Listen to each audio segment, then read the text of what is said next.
knee down. Yeah, a little bit too far. Enough of a space cushion. Oh. Everyone loves doing this until they crash like that. Yeah, so there's like, see, that's what I'm saying, you're back. Okay. How quickly things, oh, the little speed wobbles. He hit a road surface hazard. Got very lucky when is able to save it. Okay, so that's where it happened. Let's go ahead and go back just a little bit. He's going pretty fast, 134 miles per hour, so way faster than the flow of traffic. So he's gonna come up to here.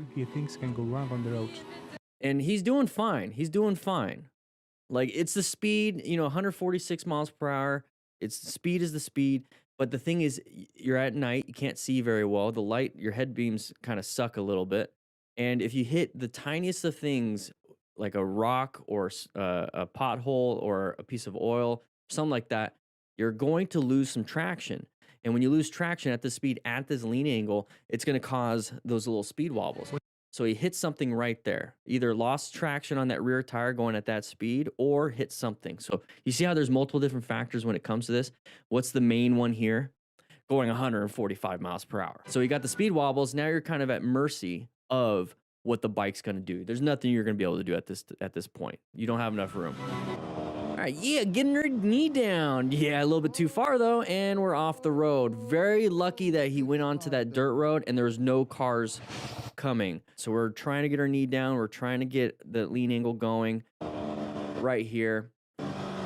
And we're just pushing it and pushing it and pushing it. But guys, you have to remember, like, this is not a track. You're going to have leaves. You're going to have dust. You're going to have a bunch of different problems.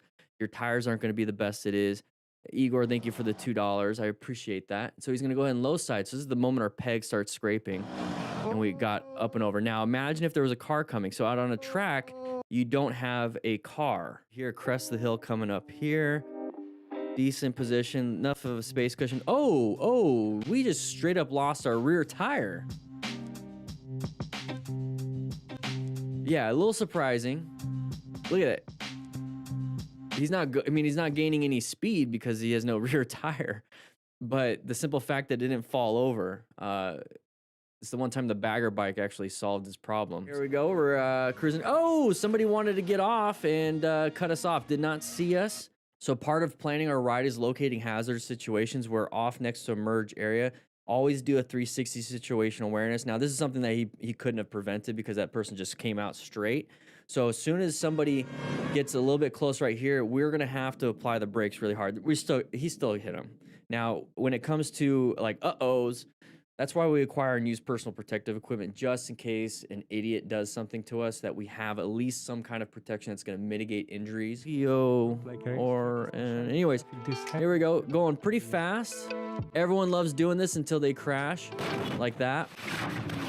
I feel like there's this mentality of like, yeah, I'm going to weave through traffic. I feel like a superhero. I'm fast. Yeah, it almost like builds like this weird confidence. The thing is, you're applying so much risk to something that you don't have to be doing. And the end result, if you fail, could be death. So, I mean, it's almost like an adrenaline junkie thing. Now, why are you pursuing adrenaline and why are you pursuing to be an adrenaline junkie? Maybe the rest of your life isn't doing so well and you need to have this outlet. When we do stupid stuff like this, it makes me feel like we're coping for something else. And that's the thing is, like, if you're going to be coping with something that is super high risk that can end in your death, we're not helping ourselves. There we go. So we're gonna go in and out of traffic, but we're not going super fast like the other people. We're riding on a scooter. Okay, yeah, this person slowed down on us. We're gonna do a nice little swerve, but the person behind us wasn't paying attention and we're gonna impact. Overall, not good. Uber drivers or Uber Eats are fighting for that next delivery. All right, here we go. G-force jacks. We have headlights in our lane. You see how he went over to fight? Who the F are you for blowing your horn at? You crossed the double yellow and your arm out. So he finally switched over. You see how he fought for the lane? So we were originally in the middle of the position. I don't like this. Guys, don't be doing this stupid stuff. You're going to lose. If they're not paying attention and they're going to hit you, you're going to lose. So the whole point of plan is position for safety, locate hazard situations, assess relevant threats, and navigate active ones. We see A hazardous situation. We have headlights facing us in our lane. Is it a relevant threat? It's in our lane. How do we navigate into a new position for safety? The new position for safety would be off onto the shoulder. Yeah, you shouldn't have to. They cross the double yellow to pass. They're in your lane. You know, they shouldn't do this. They shouldn't do this. This whole idea of like, you shouldn't, people should. Guys, don't worry. That's not reality. People do things they shouldn't be doing all the time. All the time. And some of those things can harm you. Some of those things can kill you. And this is one of those things where somebody shouldn't be in your lane, but they are. And you're just going to go ahead and what? What are you going to do in this situation? Move over? No. We're going to move from the right side to the left side to showcase to him, hey, you're in my lane. We're focused on making them make a change when we need to be focusing on a change ourselves to keep ourselves safe. At the end of the day, that's all that matters is you keep yourself safe. So just switch over. I get it. The initial feeling of anger, the initial feeling of they shouldn't be doing this. I'm going to do something about it and teach them a lesson. Stop right there. Be like, they shouldn't be doing this. I want to teach them a lesson. I need to get myself into a new position for safety. Simple as that. You'd be surprised how many accidents and close calls you will get away from and you won't even have if you just have this mentality of just moving away and letting it go.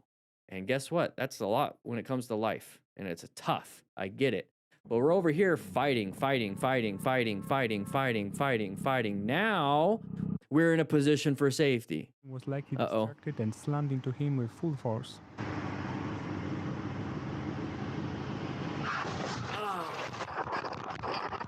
Yeah, so there's like, see, that's what I'm saying. Your back, his back. So you have the spinal processes on those little things that hook on the end of your spine. Those can break very easily. And then here, having a separation of your vertebrae, very easy. Having compression, getting it pushed in, you know, all this other stuff. That's why you need a back protector. You need a back protector. That gray foam. If you're in the chat right now and you're watching this as a member and you look at your jacket and it has that gray squishy foam, that's not impact protection. That's just a pad. They put that in there so you can have a pad. They don't give you, for the most part, actual back protectors. You have to buy those separately. So please buy one separately. All right, so we're cruising. Beautiful looking area. Where are we at? It doesn't show. It has the coordinates, but it looks like desert southwest. A little bit of snow. Okay, ooh, that's a big point right here. I want to point out, oh, he's got full gear. Nice, he's slipping and sliding everywhere. For the route in the sun, there's no snow on the ground because the sun's hidden it. It's kind of warming it up. It's enough warmth to, you know, melt the snow, and it's kind of gone. It's evaporated. So whenever you're riding in areas where there is snow, so we start to see some snow like on the side of the road right there. If you start getting into shadowed areas, the dark sides of the mountains, right, in Ramsian, you start seeing that there's going to be a dark side. There's not going to be any sun to evaporate and melt the snow. So that's going to be one of those hazardous situations where you're locating a hazardous situation. It's like, of course, a corner is a hazardous situation for motorcycle riders. Okay. But this is an easy corner. But we're in a snowy area or there's snow on the ground, not in the sun area. Be aware that when you get to the shadows like this, you see how all the snow is still there? Pretty common idea, right? But when it comes to motorcycle riding, then you're possibly gonna have ice. You're possibly gonna have issues. So when you get around this corner, slow it down and try to take it a little bit easier instead of like a hardcore turn. And he's not really doing a hardcore turn. It's hard to see with this, but you notice how like there's tire marks? There's tire marks where other cars went. That's where you want to aim. You want to aim for that. Riding in a group ride, decent staggered. I like it. We're kind of cruising. Very nice. We're going around a corner. Somebody not make it around the corner. No, we made it. Very good. What do we got here? Somebody running into the back of us. Guys, this is why you talk to each other on your Cardos. And he did have a Cardo, one of the older ones, the Pack Talk Bold. But if you want to grab a Cardo unit, 10% off, link in the description.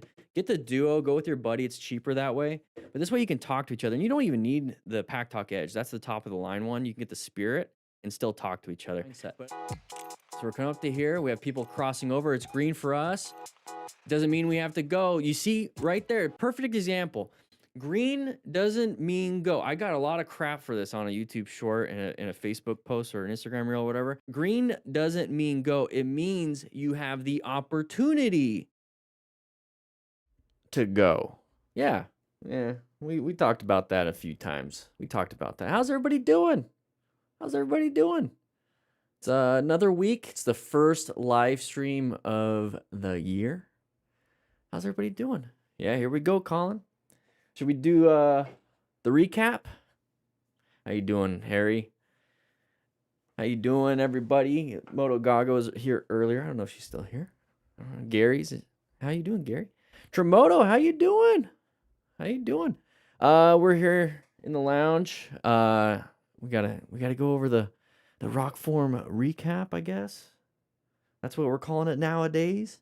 I always like to look at my schedule and see what I've been up to share with you guys. Take a look at what you guys did this weekend. Let's go ahead and we live. We got an echo. Forgot about that. Sorry, there we go. Much better. No echo. So Happy New Year. Happy New Year. Coming back to work tomorrow after 2 weeks off. Yeah, it must have been nice. Happy New Year, everybody. Hopefully you guys had fun. I didn't do much. I went to sleep a little early. Had a good time. But yeah, that's pretty much it. Just lots of work, setting things up, planning new things out, working on a bunch of new shorts and reels and all that stuff. And then just kind of getting an idea of what my quarter one schedule, just boring stuff, I guess, quarter one schedule. And then just kind of like figuring out what I want to do and everything like that. So basically, at the end of the day, what do you guys want to do? What are you guys excited about this year? What do you guys, you turned 20. Congrats. New decade for you. Does this guy ever actually ride a bike or just judge others? Does he have it? Hey, Great White North. We love having a bunch of people that are either subscribers. You had to be a subscriber to comment, so thank you for subscribing. Yes, I do ride. I developed a whole new book on how to ride. You haven't seen that? I do ride. I have a Honda Rebel 500. I ride around. It just so happens that I do this. Not everything has to be writing content, if that's the case. Do I take a shower? You guys don't see me take showers. Do I brush my teeth? You guys don't see me brush my teeth. Am I naturally bald or do I have to shave? I have to shave. You guys don't see that. I don't know. It's kind of weird, the content type stuff. How you doing, Throttle and Theory? If you don't see me do stuff, doesn't mean I don't do it. I just happen to choose to ride for fun. It's not my business. It's not my thing that I have to share with everybody all the time. But yeah, I do ride. I think you're not even listening to what I'm having to say, Great White North. But you can stay, you can enjoy watching what we're doing. The cool thing is that I'll notice. Yeah. But yeah, so what I'm going to be doing, I have a bunch of different stuff coming up. I'm working on version 2 right here on this, and working on a few other ideas. But basically what I'm trying to do is I'm creating different little resources here and there for the website. Kind of just ideating a bunch of different things. So yeah, it's just a lot of work on my end. Another thing is I'm trying to set up some physical goals, some spiritual goals, some mental health goals. I just had a little therapy this morning. Go ahead. Let's do this. But we're going to go ahead and head into the classroom. We're going to teleport in.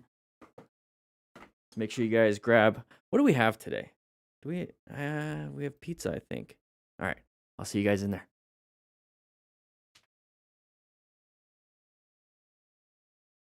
No, we have donuts. Thanks, Colin. You went and got the donuts first. We'll go ahead and we'll grab some pizzas a little bit later. Yeah, I know, right? We'll just let him be in there. Kind of treat him, put him in the back of class. Go ahead and put him in the back of the class, and we'll just kind of give him some crayons to play with. He'll be his own little. He'll have his own little corner. Can't have donuts? All right. After this first video, we'll go ahead and get some pizzas. We'll get some pizzas. Throttle in theory. Go ahead and head to Costco. Grab about 50 large pizzas. I'll see you in 5 hours. So how many people are turning from the wrong lane to the Waymo cars are learning? Thoughts on motorcycles. I own one. Just wondering what actual riders think. So thoughts on motorcycles. I have this weird thought about motorcycles. It doesn't really matter. I don't really care what kind of motorcycle you get. Doesn't really matter. You're on 2 wheels, 3 wheels. Don't really care. I only care about how the rider's mindset is when it comes to riding. Like I love to hear about the stories. Like, why did you get into riding? So that's a great question. It's like, what are your thoughts about motorcycles? For me, but it's like, why did you get into riding? So everyone has like these different stories. It's like, hey, I started riding because my dad started riding, or my uncle, or my friend started riding. For me, that was the case. My friend was riding a motorcycle. I got into riding motorcycles. Some people are like, I couldn't afford a car, so I got a motorcycle. It was cheaper at the time. Cool. That's a great story. I want to know more about you.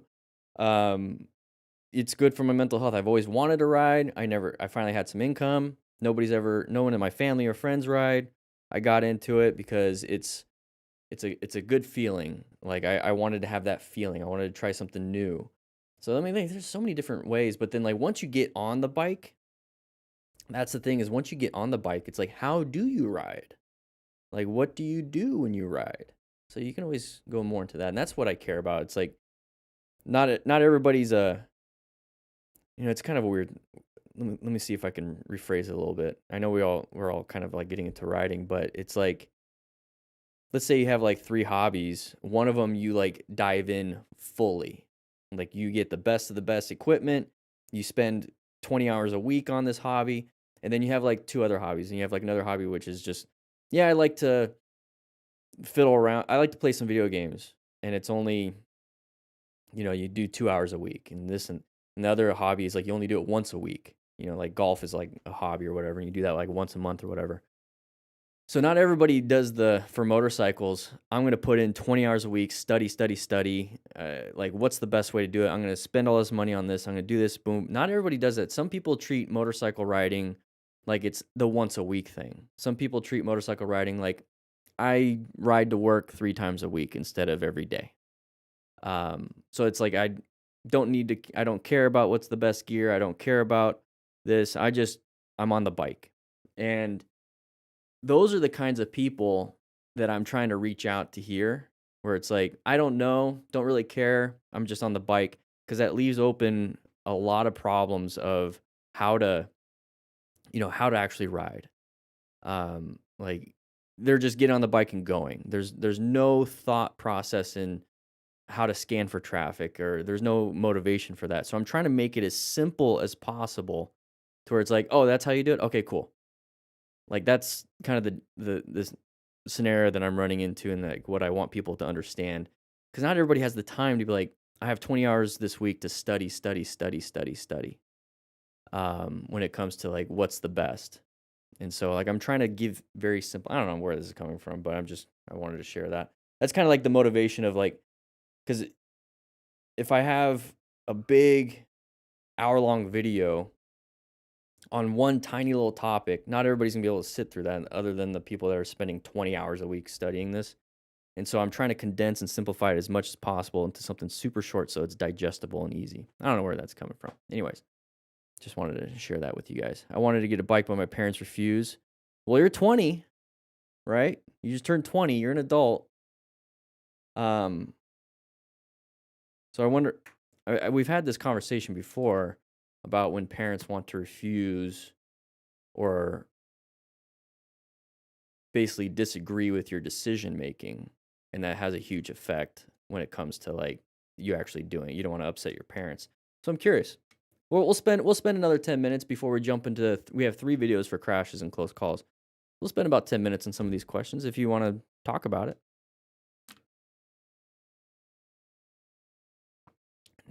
Nice little 70, 71 degrees. Nice, dude. Nice. It's been nice here. It's 58 degrees right now. Had some donuts this morning. Um, Now this guy's a doctor. No, I'm not a doctor. You're just Great White North. You're just having a tough time today. I get it. My mother said she'd disown me if I ever bought a bike. She worked in a hospital. This stopped me from riding until I was 55. I sure wish I had put my wishes first. That sounds like somebody with some wisdom right there. Yeah. Broadway and Camino Seco has a bunch of patch. Has I learned to ride in the 70s. Watch you become. Oh, okay. Yeah. Sounds Broadway and Camino Seco. That sounds familiar. We have a Broadway in Tucson. Are we talking about that one or Broadway in Phoenix? Um, yeah. So like just getting disowned and whatnot. You make your own decisions, guys. You can make, especially if you're an adult. It's like you can make your own decisions, and then the thing is, if your decisions upset somebody, then it upsets somebody. Now, is it so much to where you have to balance it? It's like, well, I'm going to go off and do this, and I'm going to go. I don't want to say some certain words because of YouTube, but I'm going to go do this. And yeah, you're going to upset somebody and cross a lot of boundaries to the point where nobody's going to be around you anymore. But I mean, the simple fact, like for Real Slenderman and Scout Rider Brian, if you get a motorcycle and it causes like a family member to be like, I don't want you to be in my family anymore because you got a motorcycle, you're at least getting new information on how flimsy of a relationship that is. And that sucks because you don't want to be in that position. You almost don't want to like acknowledge how flimsy your relationship is if you do something just like that. So that could be a problem, but that's also eye-opening and information for you to like, maybe this relationship isn't as supportive as I thought it was. She just begged me to be careful. Good. But I mean, they'll say that kind of stuff, right, Scout Rider? And a lot of that stuff, and this is what I was talking about when I've answered this question many times, is that a lot of the times a mother and a father or a parent or a loved one says, "Hey, I'm going to leave," or "I don't want you to do this. I'll disown you," or whatever it is.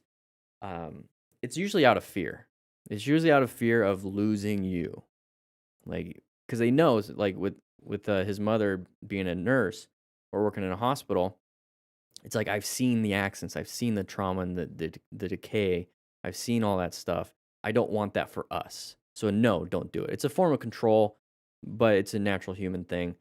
Um, and that's where the person that wanting to do it, in order to explain to the person that's in fear, how do you remove fear? How do you remove fear from riding a motorcycle? How do you remove fear from starting a new job? How do you remove fear? You have to gain some confidence and skills. You have to learn how to do it correctly. You have to learn. So how to like help a parent have reduced fear in allowing their son, who's 20, I guess, in this situation, but their son to remove that fear is the son or the child to be like, this is what I'm doing to be as safe as possible. So sharing and communication of, hey, I want to take a class. I know I need to get some gear. I'm not going to rush into putting a passenger or going across country, even though I want to do that stuff. I'm not going to rush into it. I'm going to take my time. I'm going to practice with intention. And this is the process I'm going. And that's going to help reduce a lot of the fear for that person that cares about you of possibly losing you. It might get to the point where you're saying it's like just begged you to be careful because that's the thing. It's like, please be careful, please be careful. So if you can show how careful you are with your own life when it comes to this, it's going to help out that loved one. And that's why I'm trying to build these books and give you guys the information of, this is what can happen. Here's what we can do to make it safer. This is what we can do to ride with a plan. And that's going to allow some people to build confidence, the riders to build confidence. And if you share, like, these are the things I'm learning with the people that you love, there it is. Not everything's like dangerous. Like I go golfing and my girlfriend's like, how'd you do today? So it's like the same thing. It's like, I went and did this. I shot this. I had great drives. My putts were shitty. I did this, this, and this. I had a great time. So there's no fear involved in it, but it's a communication thing. You share that. So like you go off on a ride or you go take a class. They ask, how was the class? Or you're like, you explain how the class was. and you share all the things that you learned, it's communication. I don't know. We can dive more into that at some point. I would love to do another. I'd love to set up the After the Ride podcast stuff again, because this is like an After the Ride podcast. And these are all lessons you can apply to anything else you do. So it's a cool thing about motorcycles. We're going to jump into the first video. We're going to pretty soon, but I want to just end it on this, is that motorcycles and what we're here for right here. Okay, this is a club. This is an online motorcycle club here with some donuts. The whole point is that we're gathered here because of motorcycle riding, or shared interest of motorcycle riding. The lessons we have when it comes to learning how to ride better, talking to each other in the community, saying and asking questions. So thank you so much for, I appreciate that, the Real Slenderman, for asking a question. It promotes a nice dialogue. It promotes us chatting, but we all come together because of motorcycles. But all that other stuff that we're talking about can be taken away or taken out of this live stream outside of this next 2-3 hours, and can be applied to the rest of your life. So that's the whole point, is I'm trying to get to a first principles way of chatting with each other and communicating with each other. And it just so happens we come together because of motorcycles, but I want you to be better people also outside of this classroom. I want you to be focused on taking these communication skills that we're talking about here and thinking a little deeper and processing a few things, and apply it to your relationship with your wife. I want you to apply it to your relationship with work. I want you to apply it with your relationship with yourself. Motorcycles are a great metaphor for that. There's a lot of skills you have to learn. There's emotional regulation right on the road, because you get, road rage, maintenance of the motorcycle, maintenance of your skills, constantly doing these things. It's gonna make you a better person overall if you can apply that same skill set and the determination and discipline that you have for motorcycles towards other things. So it's very important. Elad, oh, you got class. Well, I'm glad you're here. I'm glad you're here for a little bit, but we're gonna be how you doing, Ham on Wheels? I think we got rid of Great White North. Are you still here, buddy? Are you still here? No? Can somebody check if he's in the bathroom? Clogging it up. Let's go and get the pen out. Let's go ahead and do that. CG Virgo, how you doing? How you doing? Yeah, I spent an hour before this chatting with my therapist, so like I'm a little brain dead. Need to get some caffeine. Okay, we got the pen. Very good. Very good. How you doing, Kaza? Kaza? Kaza? How you doing? I probably said that wrong. Lived on the internet long enough. We'll see what happens. Oh, geez. I'll be right back. But we're gonna start this. Let's watch. I'll let this. No, I can't just let it play, because then that's a copyright thing. Has to be fair use. All right, I'll be right back. 1 second.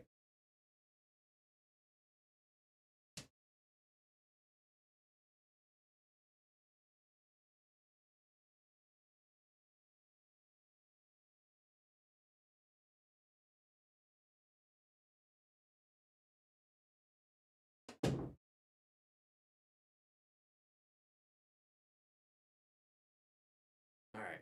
So I was at the office because I had an audit on the office. Anybody that has offices understand that. So I had an audit. So I was in there cleaning some stuff up. Everything's fine. No fire codes. No issues whatsoever. But I found something in my I found something in the office. Let's go ahead and just do this. So it's going to be hard to see this thing because it's green.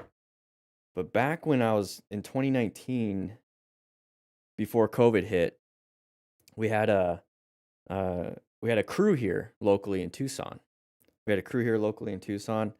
Before I took off, I guess. And so like one of the crew members made a lanyard.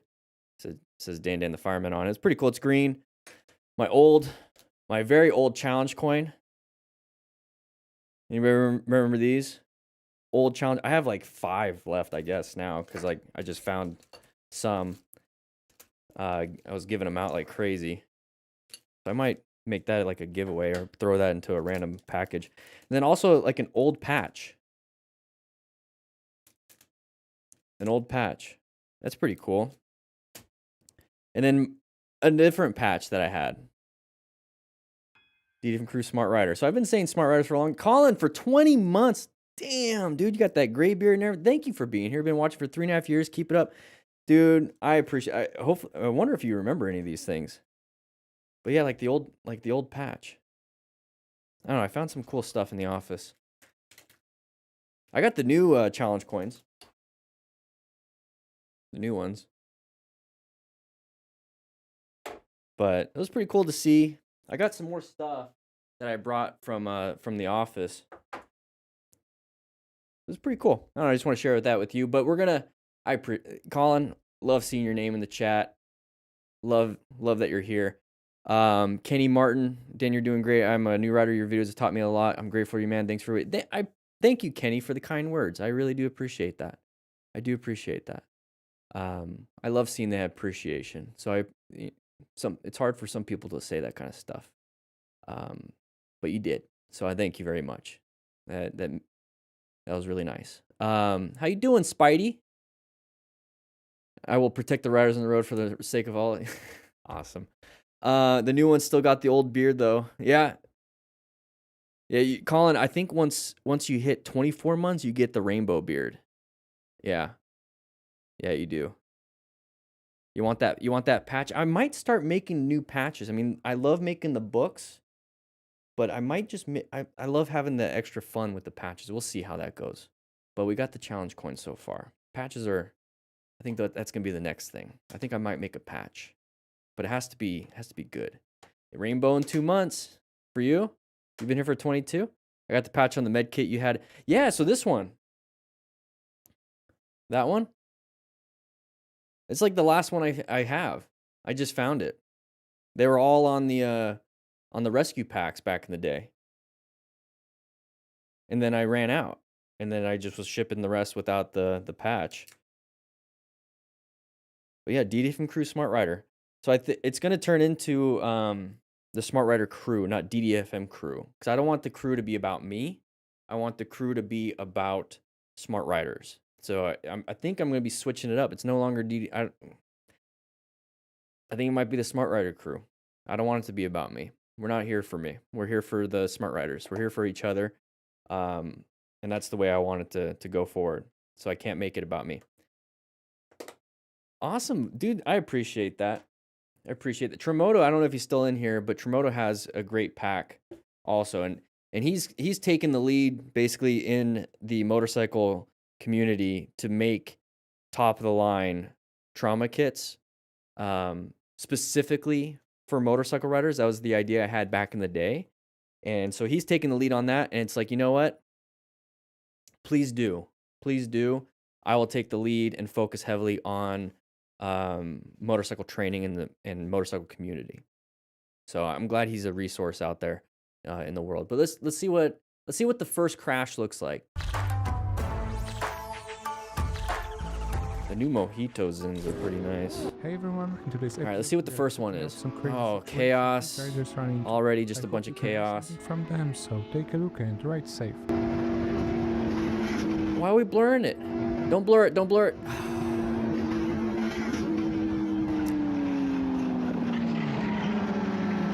See how far that thing slid? So SROVV. Okay. Let's take a look. Let's see. SROVV. No. That's me. We're not watching that. SROVV. Is that the same? That's the same look.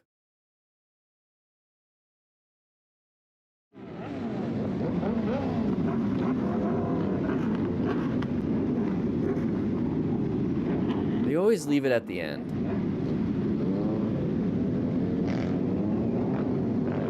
Yep, it's at the end. They always leave it at the end because they want you to watch the full thing.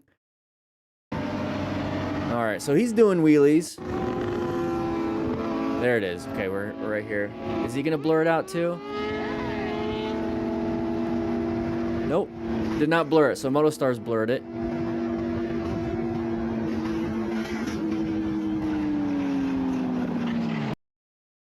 So this is what I was talking about when it comes to the crashes. There we go. All right. So we're going to leave. We're going to leave it right there. Look at this crew. It's like we're just here for the photos. All right. Yeah, by shoulder bone. Yep.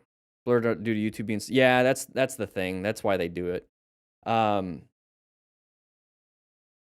Which helps me, I guess. All right. So 53 of you in here, guys. There's 58 of you, only 35 likes. Hit that like button. 3, 2, 1. Let's start. Let's hit that record button. 3, 2, 1. There we go. All right. How's everybody doing? We're going to watch some crashes and close calls. Let's take a look at SROVV. Crazy situations these riders run into. I hope you can learn something from them, so take a look. Okay. Ride safe. All right, so we have somebody doing a wheelie, doing a crash. We're all blurred out, so there's going to be the flip. So cool enough is that we watched this just briefly, and we have the actual video right here. So let's take a look. So he's going to be jumping up, and there's going to be the crash. So we're going to be doing a wheelie, losing control, head, legs, everything going to be tumbling. So when it comes to injuries, what are we going to do here? What are we going to do? You see how far the bike slid? Good job. Remain calm, ensure your own safety. See if we can stop any major bleeds. Rider's alive and recovering, but thankfully no life-threatening injuries. Show him some love. Yo, it's Bert too. Okay, I guess we went straight to the bike. We're going to turn off the bike. We're not really going to focus heavily on the rider. But the rider ate it pretty bad. Go towards the rider. Help him out.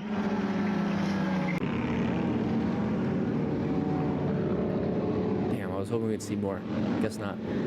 Guess not. All right. Yeah, we know that. We know that. We'll just move on. All right, so we're going pretty fast. Crazy car driver. He jumps out of car, attack biker, and then car ties to hit bike. Okay, good job with spelling. All right, so we're coming up here. Oh, whoa. Uncommon thing in a comment. Drunk. Got to be a drunk driver.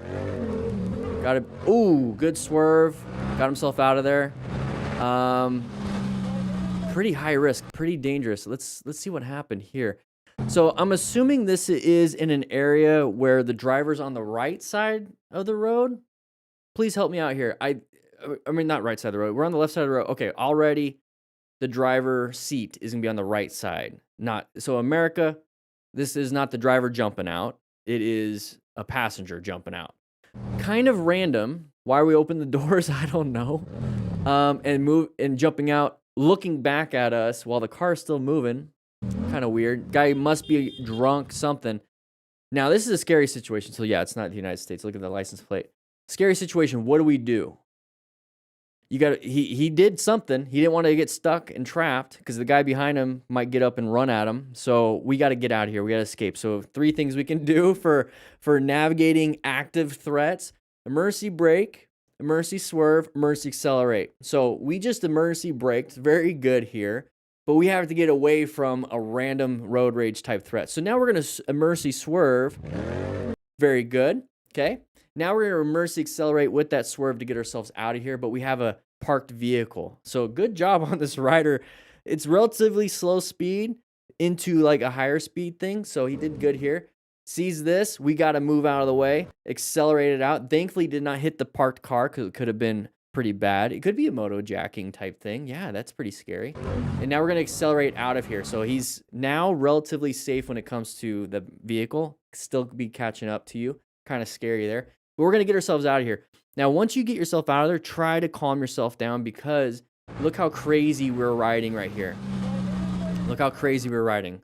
So that's going to be the thing that's going to now be the new active threat. Our riding ability is going to be the active threat because we're going too fast, very scared, panicky. So a good idea here is to be able to pull off somewhere, type in your phone for directions to the nearest police station, or find a place that is relatively safe. Don't go straight home because if they're following you, they know where you live. Try to get yourself into like get to a police station and park it there for a little bit and calm yourself down, and then go home. Pretty scary. All right, so let's take a look at what happened here.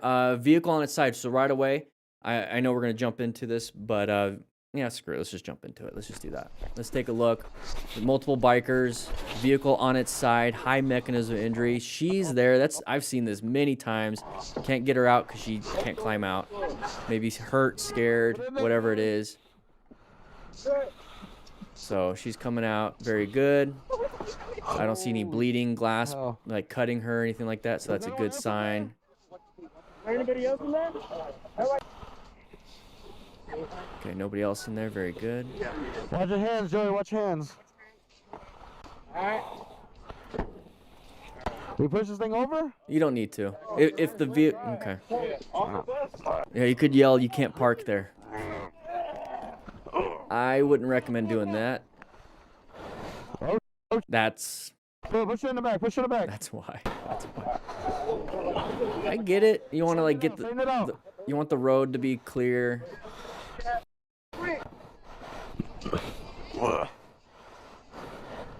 Okay, very good. Let's see. Is there any more? Okay. Right. There it is. College driver. Are you good? I see you, hero. Give me some dad, Joey. Give me some. There's the other vehicle. There's the other vehicle that hit them. All right, let's go take a look at this. Let's do a quick little sharing with you my firefighter experience. I've been on these many, many, many times.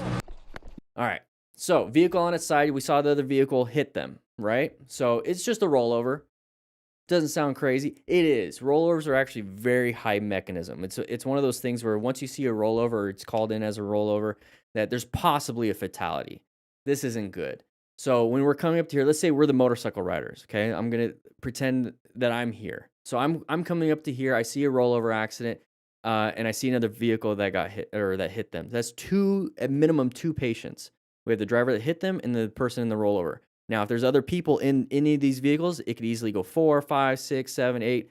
We have multiple patients. At that point, we have to start doing triage. But my main focus here is who's the first person I should be trying to rescue, or the one that's the most immediately hurt or like the worst hurt. It's going to be the person in the rollover. So I'm going to do a quick check on the rollover. I'm going to have somebody else go do a quick check on the other person. Give me some information on what the other person is. They're like, they're talking, they're fine. They say they don't need anything. Great, cool. I'm going to ignore them for now. I'm going to focus on the rollover. Then after I deal with the rollover, I'm going to go to them, the other person. So I'm coming up to here, you know. Cool. She's in there. She's sitting. She looks fine. She's not bleeding anywhere. More than likely had the seatbelt on, took it off. Okay, very cool. Now, how do we get her out? I don't want to break the glass. We're going to get shards of glass all over me, all over her, all this stuff. I got to see if she's able to get out of the vehicle, self-extricate at minimum. There's nowhere else. I don't have any tools. I can't break anything. I can't cut anything. We're kind of stuck here. But cool, she's there. At this point, I'm going to look through the glass and see if there's anybody else. Also, I'm going to do a quick look. Nobody in the back seat. Very cool. I see her. Cool. We have one patient. Very nice. So good job on the rider for jumping up top. But here's one of the things that vehicles like this are very unstable. Okay, they're not on the wheels. They're on its side. So a lot of the weight is going to be where the engine is, like where the tires are. But it can rotate towards where everyone's standing. So once we get on and we start doing that, it can rotate towards everyone standing. So I really want, if I was going to jump on top and try to get her out, I'm going to tell everybody, hold it still. Like just keep it still. There's a big risk when it comes to that. It could fall on them. And I'm in there and now it's like on me. So it's not a good thing. So he's going to do this.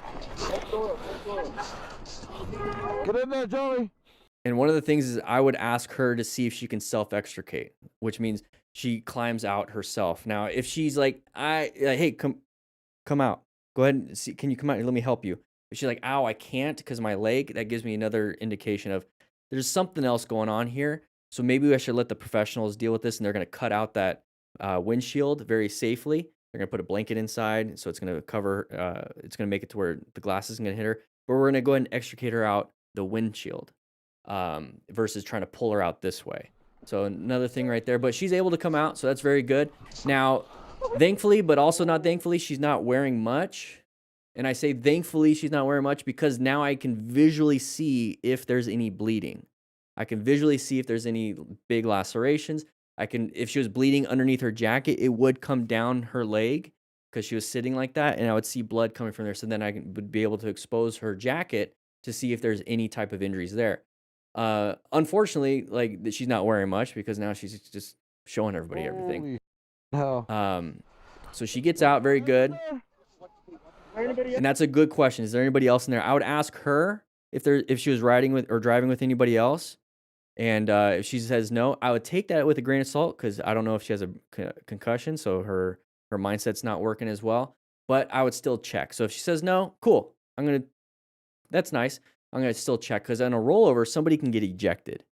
So if she's like, yeah, my friend was in the passenger seat, and then I'd be like, oh, we got to look around this area for somebody that got ejected. That's gonna be the one that's gonna be in the most that has the most injuries.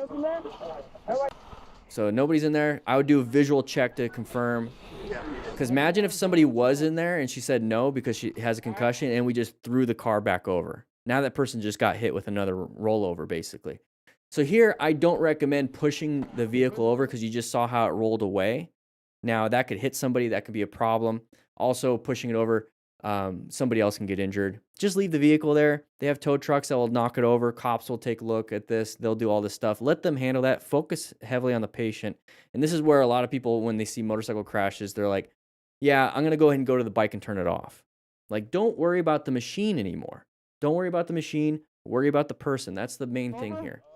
But adrenaline's going. Guys are going. So they want to push it over. So that right there, putting your hand on the glass to push, that's not good. That's called spidering of the windshield right there. You see how it looks like a spider web? Now, it's either the head hitting, which this is a passenger side, so probably not. It's probably the airbag that hit the windshield and broke the windshield. That's how powerful these airbags are. So she probably has some types of injuries. I don't know if her airbag went off. Maybe the passenger side. Yeah, the side airbag went off. Very good. So now it starts to roll. So as firefighters, when we do that stuff, we chalk the wheels. We make sure we have some cribbing and everything. There's a nice little soccer cone there. So yeah, overall, she seems to be doing fine. A little bit shaken up. No injuries. She's very, very lucky. Concerned about her phone and possibly, calling somebody. But there's the other vehicle that hit them. Has anybody checked on this person? No. Nobody's checked on this person. Maybe this person's not even in the car. They're standing right here or like behind this person. They're just like, I'm fine. But always check multiple people because this person could be having a medical issue. You never know. These are all things that go through my mind when I was a firefighter. Is like, why did this person crash into the other person? Was it just a failure to negotiate a turn and hit another car or whatever it was? Or depending on if elderly, did they have a heart attack? Did they have a diabetic episode? Did they start having stroke-like symptoms? Did they have a seizure? Something? What happened? Was it a medical issue that caused the crash? So then that's my focus too, is like, let's see what happened. Let's go ahead and do a medical assessment. Let's go ahead and do all that stuff. Because we could be focusing on the rollover, but we have somebody that we could also help over there with CPR or something like that if they do collapse. So we have to have somebody monitoring them. I see you. So that was the whole spiel. Hopefully you guys liked it. Just give you a little insight of what would happen on a call. But let's go ahead and get back to motorcycle crashes and stuff. Let's take a look. Beautiful looking area. We were blurring out our speedo. How fast are we going, buddy? How fast are we going? I saw you didn't have it track. Damn, can't see. Droid said that this fall really made crest of the hill. Do we have a corner coming up? More than likely a left turn. There's the left turn. Starting to swerve a little bit. Whoever joins, I want my brother to come along, man. Okay, there's the Vista Point. Very good. But pay attention. Ooh. How many flips or rolls did he do? Write in the comments. Yo, run that again. Turned into a high side.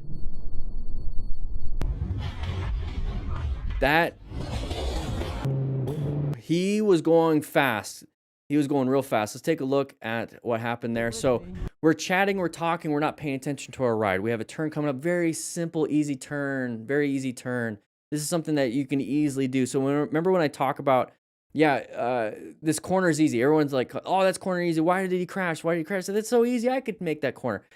You can have the skill set to make these corners. And this is a very beginner corner, so you don't have to have a massive skill set. But it doesn't matter how high your skill is if you're not paying attention. Locating hazard situations, corners, okay, because they turn on you. If you don't turn, you have to use a skill of turning. So you're going to have to navigate that. Treat it like it's a real thing. You have to be focused and paying attention to your ride. If you're not, you're going to go off-road just a little bit, like that. Now, we weren't focused because what were we doing? We were making content.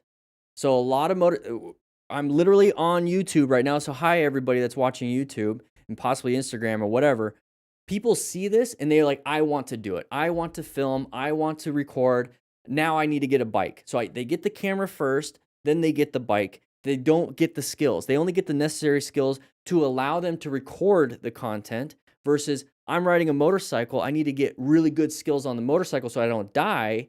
And the content, the video is just going to record and document what I'm doing. A lot of people here are creating things versus documenting their things. Just document your life. Don't try to create new exciting things and then post it on Instagram or YouTube because we're trying to make something cool. So we're speeding, we're talking, we're creating a motovlog, all this stuff. We're not thinking about our skill set. We're not thinking about the road. We're thinking about creating.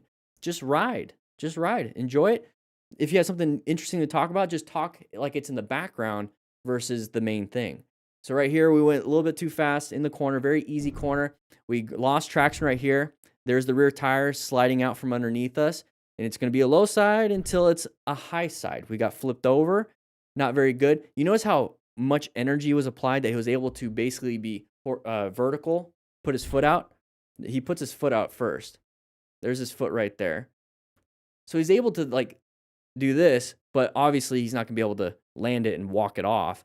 He's going to be hitting the arms first, elbows first, shoulders, head. There's the head immediately. Shoulder either collapsed on him. There's another head hit. So this is why you wear a helmet. Not good. Not good. So guys, just ride. Run that again. Just ride. Enjoy the ride. Don't worry too much about creating amazing content because now you're not focused. Boom. There's the head. Up and over. And then he hits his head again. Oh. All right. Here we go. All right. Almost missed the exit. Oh, slam that rear brake. If you're going to miss the exit, go to the next exit.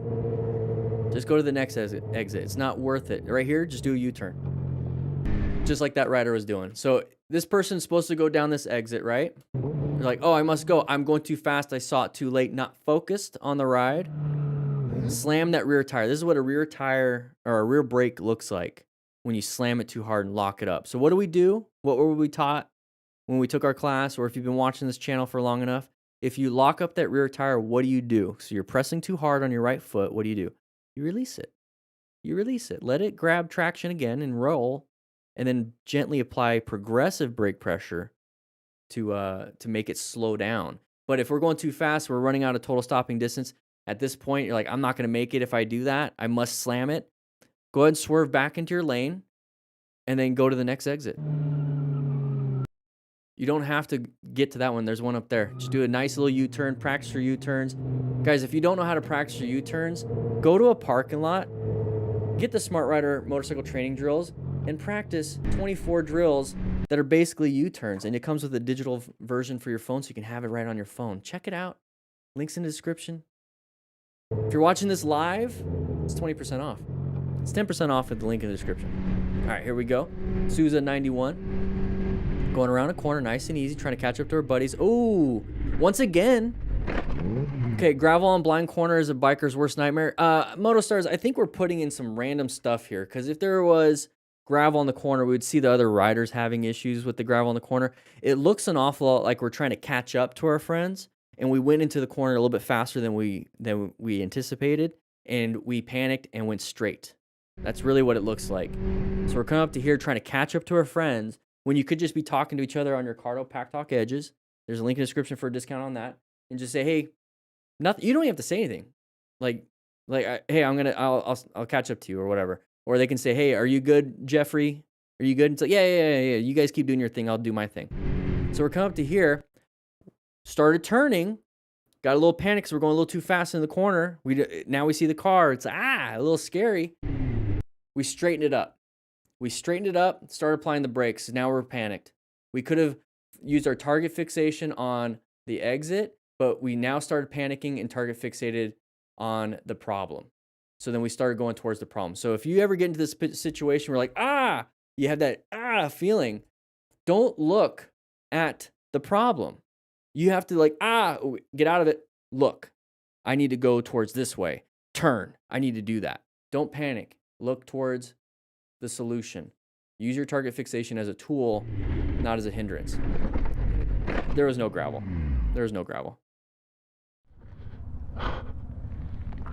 No gravel whatsoever. Good job lifting it up. All right, here we go. Riding around. Yeah, wheelie time. We're going to have some fun. We're going to dump the bike. Okay. Sliding all over the ground. Oh, did you guys see that on his arm? Let's take a look. Look at that. Look how, just that simple crash. Look at the crash. Right arm sliding. That's it. Look how much it did to the armor and to the jacket. Look at that. Now imagine if you didn't have a jacket, what your arm would look like. You see what I mean? So as smart riders, we acquire and use personal protective equipment so we don't have this issue on our arm. Wear gear. You never know. Yeah. What's love? It's copyrighted music. All right, here we go. It's a very common situation. Tyler's ZX6R, side of the vehicle right there, intersection. Okay, now we're getting through it. No longer a threat. We're going to have a corner. We have an intersection right here, so we have multiple different threats. We're going to slow it down, get used to it. Very good. Tyler, good job, dude. Go ahead and take a seat. Grab yourself a nice little donut. Enjoy yourself. You get some kudos here. So what happened here, guys? What happened? What do you think happened? He was paying attention, right? So we're coming up to here. What I was describing leading up to it is the plan method. Okay, so we're positioned for safety, great position. We're locating hazardous situations. We have intersections and we have corners. Main issues for motorcycle riders. So we see the side of the vehicle. You see that right there? This is a pattern that will help you see the intersection. It's very hard to see the road. You see how it's like almost hard to see the road? But you can see the vehicle there. That's going to indicate that it is an intersection. So when it comes to planning a ride, we located that. Now, why are intersections hazardous for motorcycle riders? Usually cars coming out. And we see that at the very end, but usually cars coming out. So is it a relevant threat? Bring it back up. Is that a relevant threat, this vehicle right here? It is. It's a relevant threat, but it's not an active one. It's only an active one when it starts to come out. So when we're coming up to this intersection, what do we do to help us be prepared if it becomes an active threat? So we're coming up to the intersection. We see the side of the vehicle. We know that this is a possible problem for us. It's a relevant threat. If it becomes an active threat, what do I do? And this is the line of thinking I want you guys to have. What do I do? I see it ahead of me. What do I do if it comes out? I can swerve, I can emergency brake, and I can go ahead and emergency acceleration if I need to. So emergency braking, how is your braking going to be better? It's going to be better if you do progressive braking, but also if you're not speeding and you're not going super fast. So I see the side of the vehicle right here. I'm going to not slow it down, but I'm also not going to speed up. I'm going to cover my front brake and remove the perception and reaction time. I just perceived it here. I'm going to remove my reaction time by covering the brake, and all I have to do now is brake. If it comes out, all I have to do is brake. If it comes out, all I have to do is brake. Now, that's one thing for my 3 things that I can do. Now, let's say I can't brake. Where's my escape path? I'm going to find my escape path right here. Not much. Can't really swerve out into oncoming traffic, but I can go ahead and move all the way over to my line if I needed to and accelerate. So now that's 2 things that we can apply. So you see how it's all coming in? It's a lot of thinking. It's a lot of doing. It's a lot of figuring it out when you first start riding. But the more you practice, the more you practice, the more you practice, it becomes instinctual. So if you're in the chat right now, write in the comments, does this come naturally to you now after you've practiced it a couple dozen times? That's the point. Okay, I want you to understand that's the point. You got to practice. That's what we're doing here. The driver, Practicing. for some unknown reason, fails to Okay, notice the cool. rider and So now we get danger past from- it. What is our new hazardous situation? We have a turn right here, corners. So we have to navigate the turn. Pretty simple. Look for road surface hazards. Pretty simple, right? Now, what do we see here? Another pattern, another indication, another sign that there's an intersection coming up. So we have a T intersection. So that means our road's going to keep going, but there's an intersection there. Now, that's going to just let me know, I got to start paying attention a little bit also. So you're going from paying attention to hazards to paying attention to your skills. Hazard skills, hazard skills, hazard skills. Not I'm zoned out. You got to be paying attention the whole time while you're riding. And it becomes easier and easier and easier as you go. So we're coming up to here. The rider was Easy corner, not a big deal. There's that side of the vehicle up ahead again. Hey, the sign said there's an intersection. which made all the difference. So we're coming up to here. Is it he just said don't. So he sees it. He's been paying attention. But is it a relevant threat right now?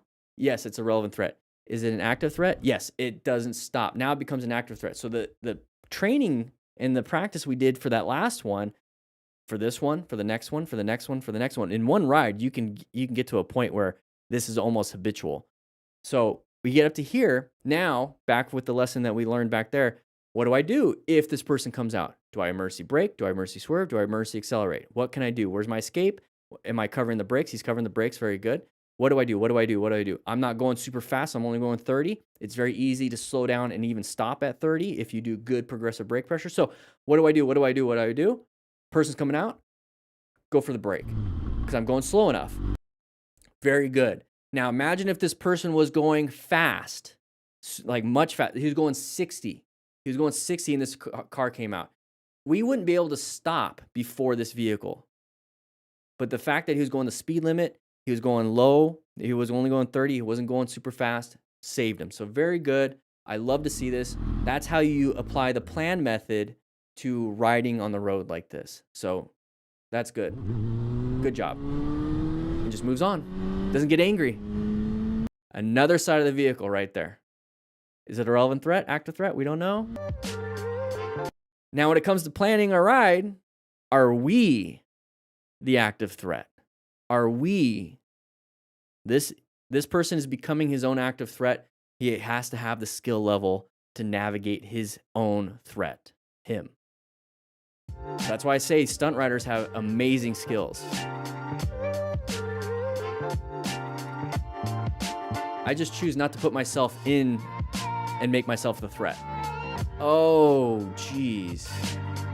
And then now we have other motorcycle riders possibly hitting us, car drivers hitting us, all this stuff.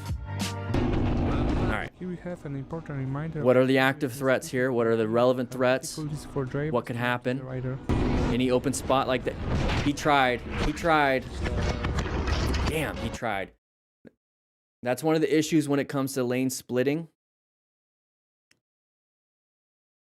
Oh man, that sucks. Time in school when I told ladies plenty. Yeah. It's true. Yeah. I don't know if... I think this might be staged. That might be staged. I don't know. We'll take a look at that one. But right here, watch out for these big open gaps. That's the pattern. Remember we're talking about locating hazard situations. What are the patterns, right? We saw the side of the vehicle as a pattern. Watch for open gaps because that's an opportunity for somebody to want to get into that open gap. And if we're next to side by side to somebody, we're going to be hit first before they get to that open gap. So this is one of those hazards when it comes to lane splitting or lane filtering. So watch for the open An gaps. important reminder of how So there's an open gap right here. So when we see those, I mean, this whole time we're covering the front brake and we're not going super fast. If we were stuck in traffic, we would be way back there. So just be grateful the fact that we're going 5-10 miles an hour faster than the flow of traffic. So just be comfortable with that. dangerous speeding can be and how difficulties for drivers to notice a rider. And was this person supposed to go into our lane or to this lane? No, it's a double white. It's the carpool. They're not supposed to go in and out, but people do it anyways. We can run over the whole, they should not, whatever. It doesn't really matter. He did a good job. I'll give it to the motorcycle rider. He did a good job, saw it immediately, and did a really good swerve. It just wasn't good enough. And so when things aren't good enough, your skills aren't good enough, and the road or a road surface hazard, a car, whatever it is, causes a crash, we have no control over that anymore. What we have control over is wearing full gear. That's all we have control over. Hopefully it's going to mitigate any type of injuries that we have. He tried his best. Looks like he was slamming the brakes at the same time. That looks painful. Not much we could have done there other than don't lane split. But if you guys do it, you do it. Make sure you wear gear. It's true, Okay, we got a nice cream pie. All right. This looks staged a little bit. Who carries a pie? Cut me off. That's staged. It's a nice showy helmet, but we took off the A or the S and the I. Clever. I think this was staged. Nobody carries around a pie. Kind of weird. All right. Oh. Yeah, that's... How did we do that? Let's go back just a little bit. Let's see if we can get that first frame. He's wearing a Cardo Pack-Talk Edge. Very nice. If he had the Cardo Pack-Talk Pro, it has crash detection on it, so it would have notified somebody on your contact list that you crashed and ate it. So, yeah, there's the pie. All right, so it looks like he was going around a corner on this interstate pretty quick. He was speeding through things, maybe try to avoid another vehicle because he's speeding. He's like doing the whole I'm going in and out of traffic thing, and kind of misjudged it and went a little too wide. Hits that right there. Now, this is the problem. No gear. Okay, if you're going to be doing high-risk stuff, like I said, you got to mitigate some of that stuff. So there's that arm getting hit pretty hard. And then, boom. That right there is why you wear a helmet, everybody. Please wear a helmet. Get yourself a helmet at minimum. So yeah, he's going to have road rash. He's going to have injuries to the arms and everything. Hopefully it's not going to be life-threatening. But if he did not have a helmet, that's a caved-in skull right there. That skull is not good. So make sure you wear, at minimum, a helmet, please. Wear a jacket. Highly recommend wearing a jacket. So he's walking. That's good. All right, found out how to ride a barrier today. Okay, close call. Was he going to grind it? He's going to grind a barrier? Nice. Wall ride? He wall rided the freaking... Okay, here we go. Moving on. Malevolence. The biker coming from the opposite direction completely ignored the yellow line and nearly caused a very dangerous situation. Okay. Oh! That's somebody not knowing how to color in the lines. So somebody coming around the corner using both, swerved it, straightened it up, didn't correct his body. You notice so like this guy's coming around. He has to use both lanes because he's doing the outside, inside, outside thing that you guys all like to... I say you guys, I'm talking to everyone not here in the classroom. You guys are all smart riders. I get it. Have a donut. But everyone else on the road, I need to go inside, outside, or outside, inside, outside. See, I don't even care. I don't even know. So what I like to do is middle. Be in the middle. Because we're over here on the left. Somebody comes over. It could be a car. But if we're in the middle, we have a space cushion from when they come over. Let's say they came over right here. That's their tire. And we're over here. All we have to do is quick little adjustment back in. That's simple. Very easy. But people like to do this stuff. And we're over here on the left because we're going to go outside, right, of our lane to the inside when we hit the apex. And then we go outside when we exit. This guy literally used both lanes to do that. Pretty scary. Pretty dumb. And then you see him straighten up the bike, but he never changes his body positioning. He's still leaning to the left for him, and he straightens the bike up. It's not going to do much. He's pushing the bike, but still doing this. If you're going to do a swerve, lean into the swerve. Not do that. Now, that's a panic, right? Anybody here play video games? And they're like, oh, doing this, but the controller's still there. Oh man, it doesn't do anything because your thumbs are the ones controlling it, right? So just do this. Don't get all animated. I don't know. Got very lucky. Very lucky.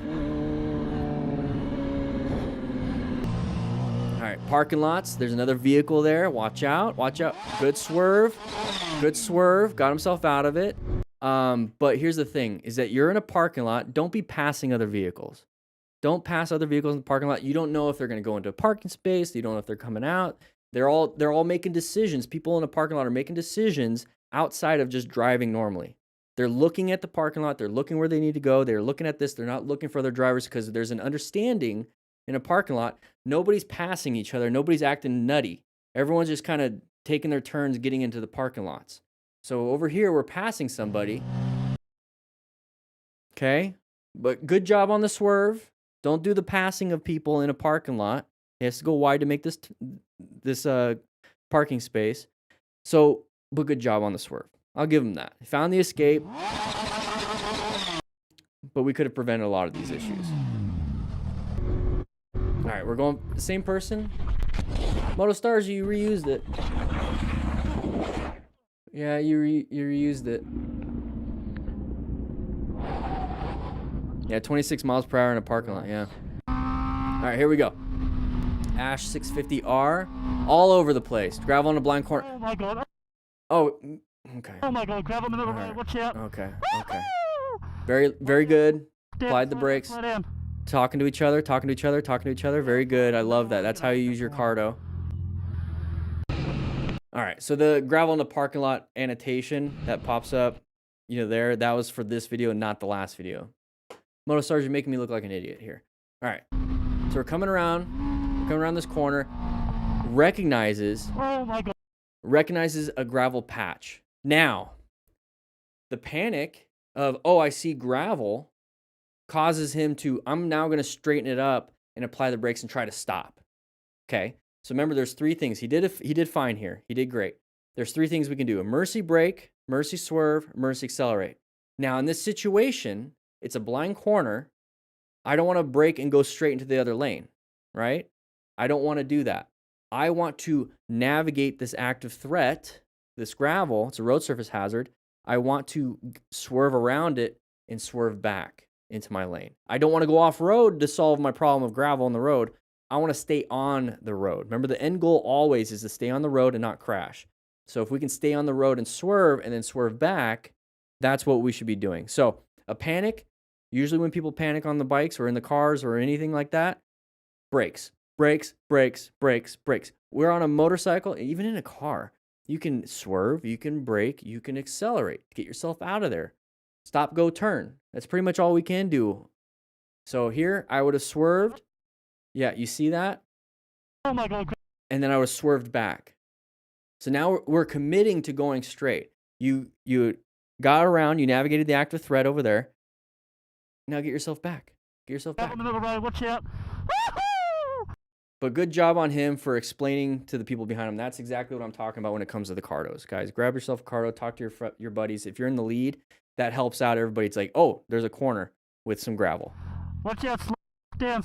So this is perfect. This is a good reason to have Yeah, a unit. I was going to make that corner. A little bit of loss of traction right there, but you see how everyone's around to make... Why was everyone able to make the corner? Because they knew ahead of time, somebody else did the locating of hazardous situations and announcing that there is a threat. So now everyone behind the rider was able to navigate this very easily. It was much of a surprise. It was a big surprise to the first person. But you see how perception, understanding, seeing, knowing allows you to get around things? So we're watching this stuff here. We're watching this as observers of this close call and crash. So we see this. We're now he's doing this. He's talking to us saying, hey, pay attention on corners. Go around them, just like everyone else does. And that's what I'm trying to explain to you guys is like, I'm showing you guys these situations, these hazards, so that if you ever come up on it, what do you do? Oh, there's no way I was going to make that corner. So good job. All right, rain riding, yeah, he was going fast. Another important reminder: sliding all over the we're place. Slowing down a bit in such difficult road conditions. It ripped his jeans. You see on his knee? His knee probably hurts a little bit. Now, MotoStars and maybe even the people that submit these videos, they tend to cut out the context beforehand. They cut out the context beforehand. Let's take a look. We're right here. So what are we doing?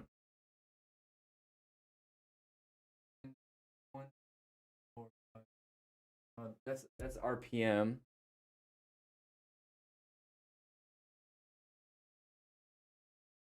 It looks like 56. Like we're doing 56. I don't know if this is a 56 mile an hour turn that we should be doing this on. It's also rain, so we have traction issues. You see how he's going a little too fast and now he's slamming the rear brake because the rear tire's sliding out?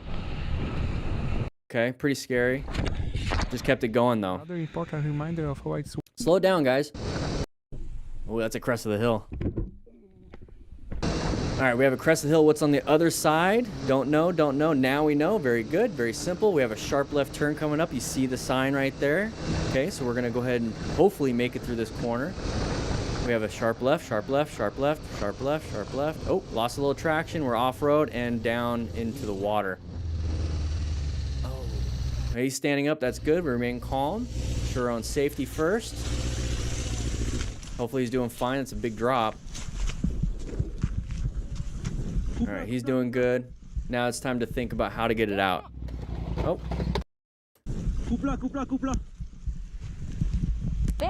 Oh, getting reversed on. This is why I don't like parking right behind people. I like to park off on the sides.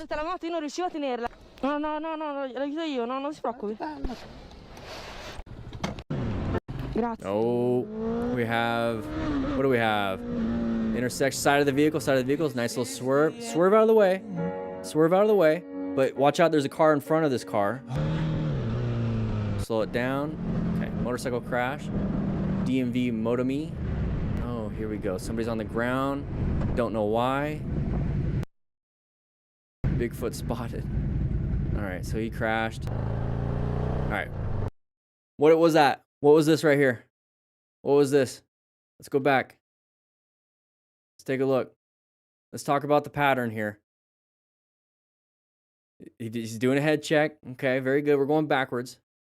Okay, start off with a head check looking at mattress firm.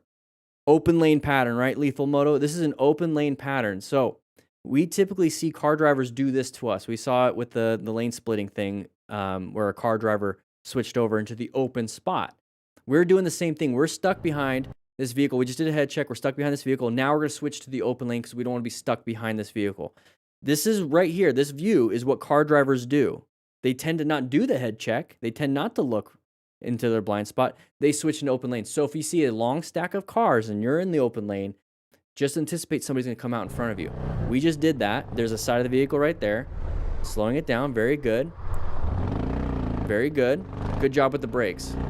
Good job with the brakes. All right, here we go. Good job. You notice how in this position we can see ahead of the vehicle. This is why I like being off to the sides. Nice and easy around this corner. Nice and easy. Nice and easy. Very good. Do we want to go in the open lane now? That car wanted to. Oh. He accelerated. Good job seeing that stuff and moved over. Idaho Falls. There we go. Good job. Now he's got to turn around and pick it all up. Good job on this rider. That's very good. Oh, I gotta get out of here. Oh. Is that a KLR? Looks like a KLR. How are you going to get out? When in doubt, throttle out. 3, 2, 1. Send it. Nope. Drop it. There it is. Now from there, you can get off to the side. Oh. Yeah, it's a KLR. Good job. I would have given it a little bit more speed on the straightaway and then try to make it up. But how did we get there in the first place? All right, lane splitting. Guys, watch out for these open areas. Good swerve. Got himself out of it. Good job. Never trust somebody. Maddie Lucifer. All right, side of the vehicle, just kind of cruising. Not a big deal. I don't know what the issue was there. We're going to get some gas, meet up with our bros at the 7-Eleven, bring your own cup and fill it up. All right. Yeah, that was pretty interesting. We had a nice little crash. We had some patterns, some actual people doing some right things. This was actually a pretty good video. Thank you, Motostars. We got 2 more. We got 2 more videos to do. Yeah, that's pretty interesting. We had this was fake. Should I use this as a thumbnail? Yeah.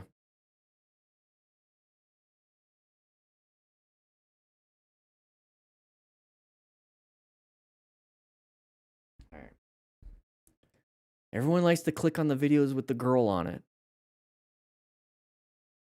Ah, jeez. All right, this is an older video, 3 years ago. 3 years ago. Let's take a look. Let's see what happens.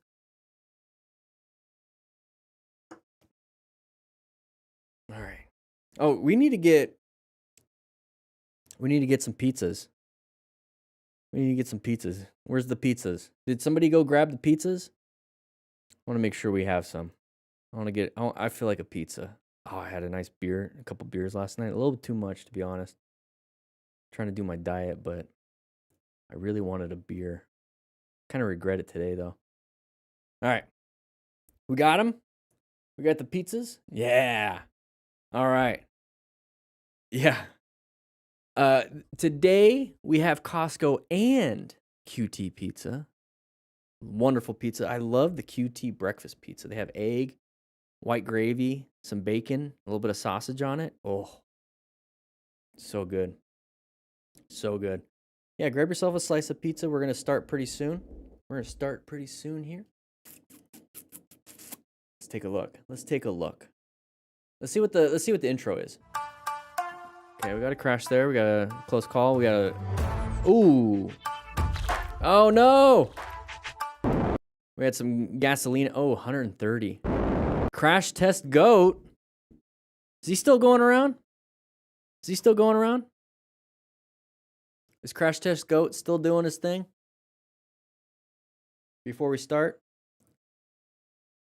I don't know. QT? Oh, man. QT pizzas. We're going to, before we start, QT pizza.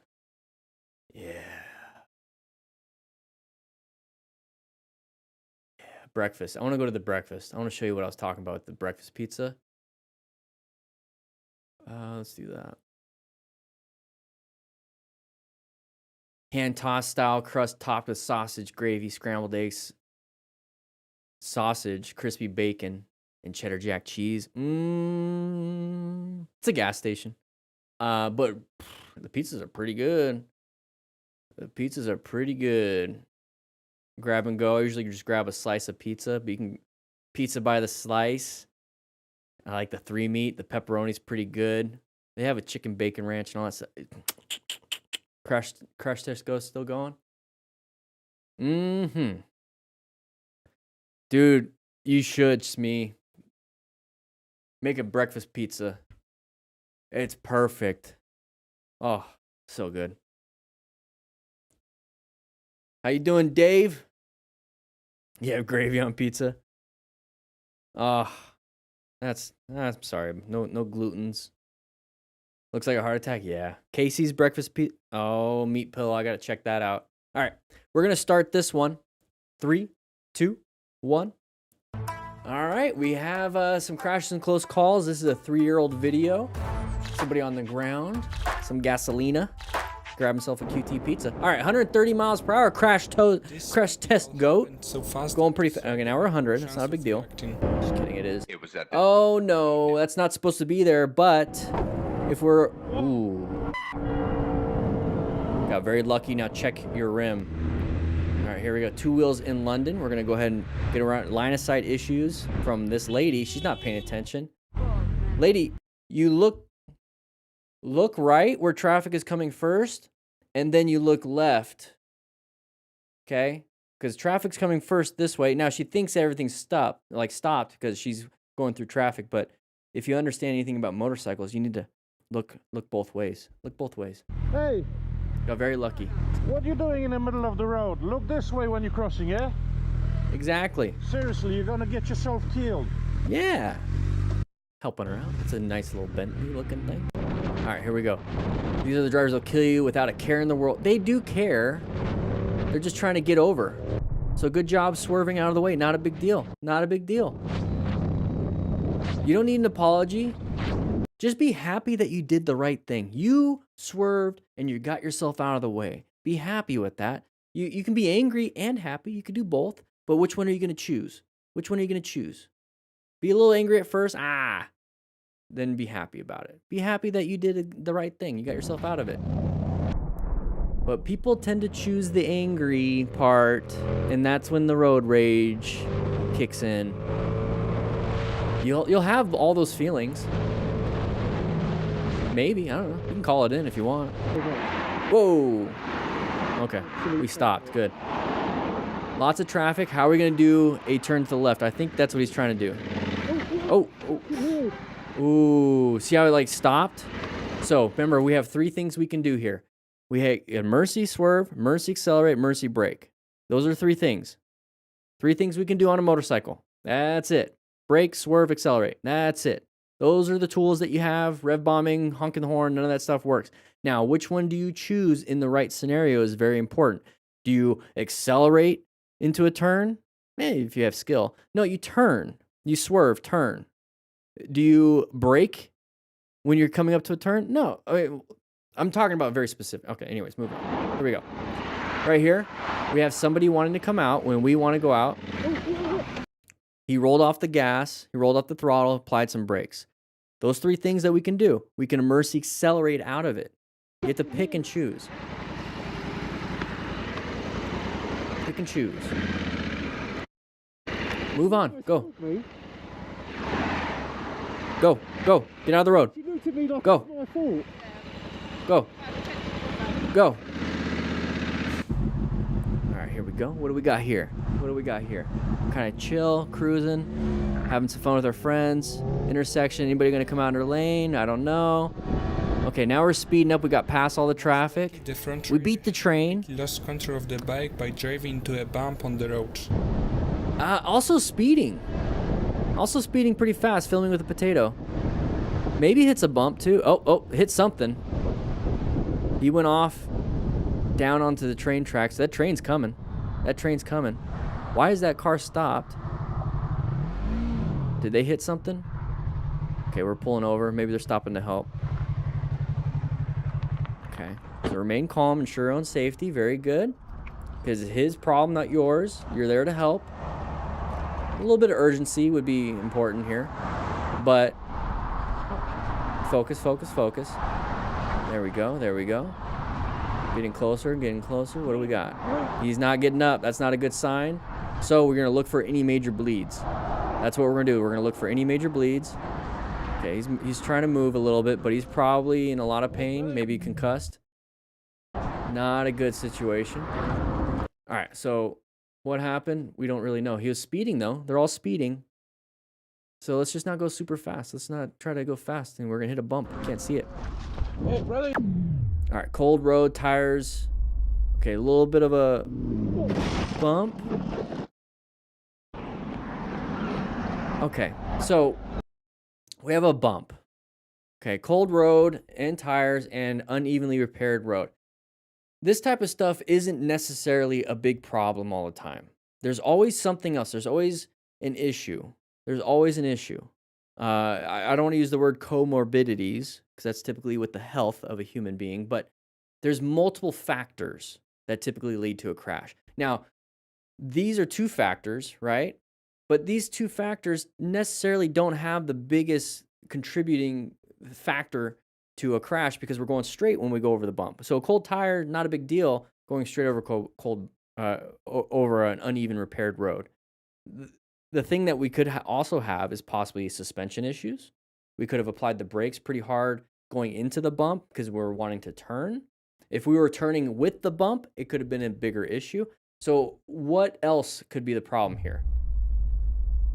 So there's the bump. We're turning and probably slowing down while turning and then hit the bump. So now you see how there's like 4, 5 different things that could be causing the issue.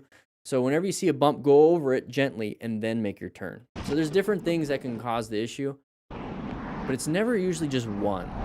There's usually 4 or 5. And our goal is to reduce as many to where maybe we have 1 and we can solve the problem. Huh? Yeah, I'm fine. It's got full gear, so that's good. All right, here we go.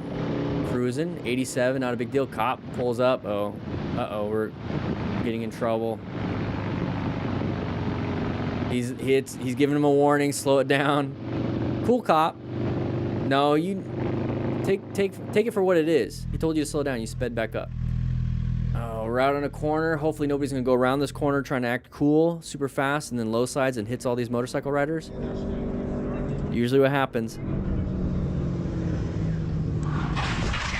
There it is. How do we rescue? How do we rescue? How do we rescue? He's doing good. He's fine. Yeah, there you go. Sit him down. Take a look. Looks like a straightaway. He just slammed the brake. So it wasn't a corner. It's just the camera angle. So it wasn't a corner. So this is it's called equi-rectangular. It's a 360 wide view. He hasn't made it into a 16:9 format in editing. He wanted to show everything. So this is actually the road, and it comes up this way. So it's straight. You see how it's on both sides? So the road is straight. My assumption here is that this motorcycle rider was going super fast down this road, which is the same one that goes that way. Was going super fast and realized he needed to slow down and stop to get into this area where all the other motorcycle riders were. And so he slammed the brakes and laid it down right there. When you could have just kept going, slowed it down around the corner, did a U-turn, come back. You missed your turn. You missed your exit. Not a big deal. But don't panic and slam the brakes. So this is a equi-rectangular view. So it's a little awkward. Not a big deal. Check for any major bleeds. He's wearing full gear, so you're probably not going to have any because it was more of an impact and slide. The major bleed stuff typically happens when you hit a car and something lacerates you. So now it's mainly the backside of the rescue card right here is that, does he have any head injury symptoms? What's going on? What's going on with him? Let's check him. Let's sit with him for about 10 to 15 minutes, see if he improves, see if there's any changes in his demeanor. The bike's good. The bike's good? Great. That's awesome, man. The bike's good. It's embarrassing, but that's the thing. Is it's embarrassing for the rider that just crashed in front of everyone, right? Thankfully, nobody here is shaming him for being an idiot. You're probably thinking it. It's like, what a dummy. Like, he crashed in a straightaway. Kind of dumb.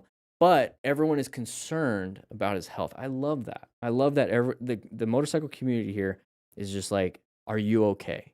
And then trying to reassure him, it's like, the bike's fine. The bike's fine. Are you okay? I love that. I love that. The bike's good? Great. That's awesome, man. The bike's good. All right, here we go. Going around some corners, nice and easy. A A little close. Make an unpleasant mistake. A little close. Hopefully nothing happens like that. Run over his foot. And we dump the bike. Not enough space cushion to do any evasive maneuvers because that person stopped.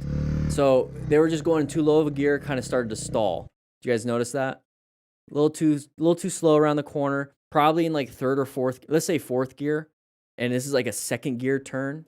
So it started chugging and then almost stalled on him. Like enough to make an unpleasant mistake. That's what a stall looks like mid corner. So this is why you downshift to make these corners, especially these sharper corners that are at a slower speed. And that's the whole point of the Smart Rider drills. We practice that.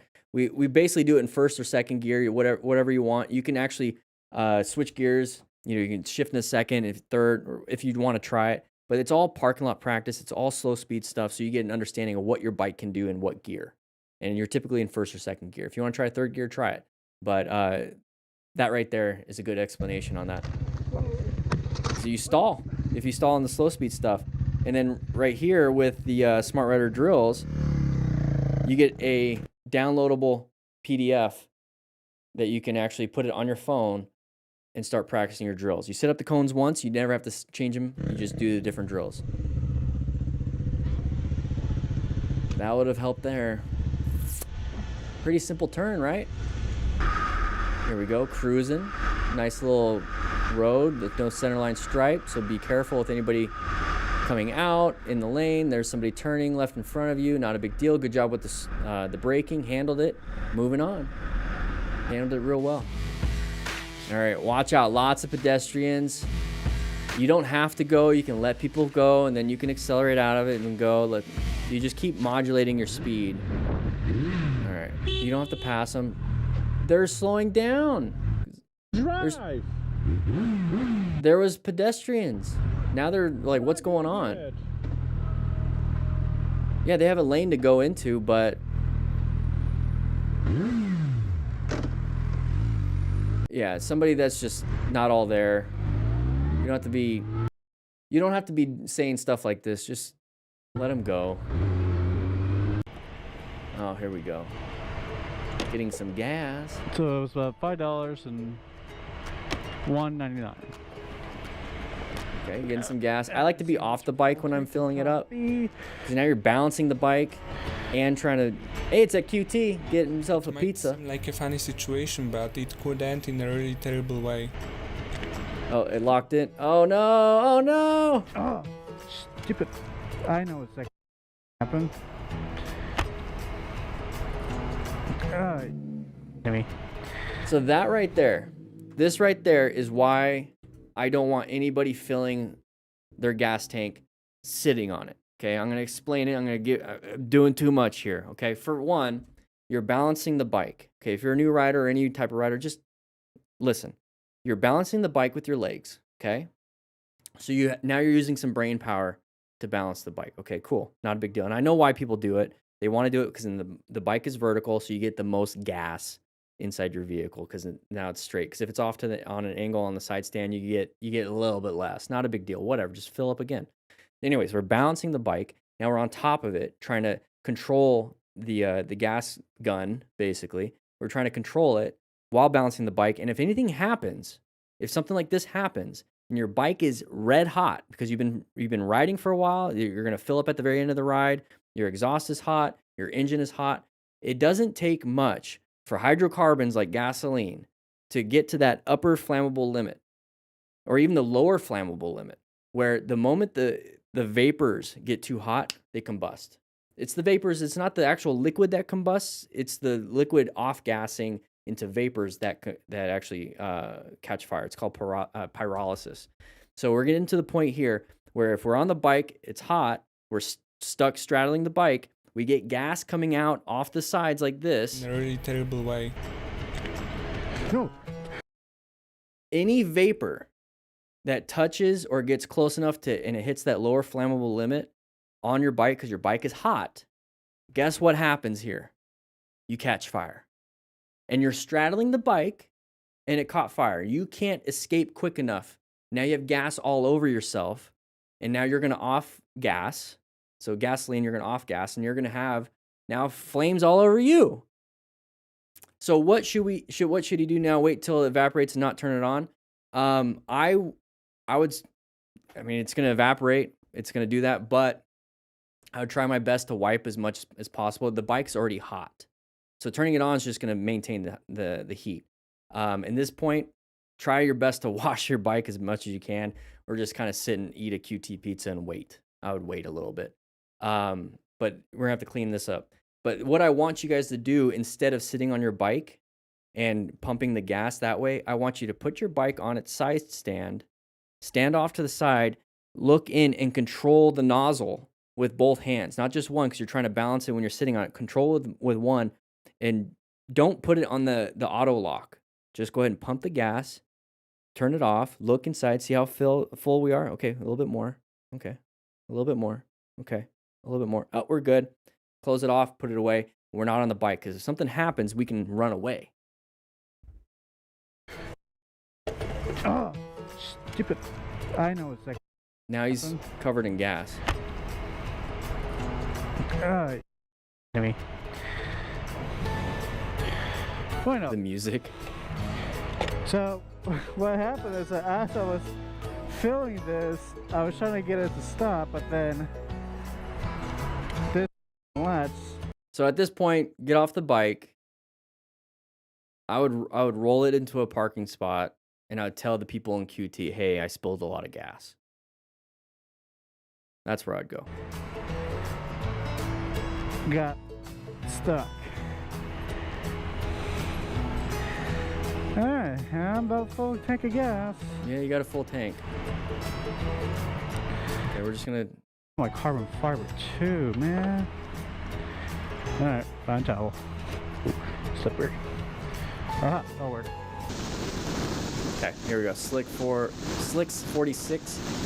What's this? What's this in our lane? We're gonna move over to a new position for safety. Moved over into our escape. We're gonna get back in. Not a big deal.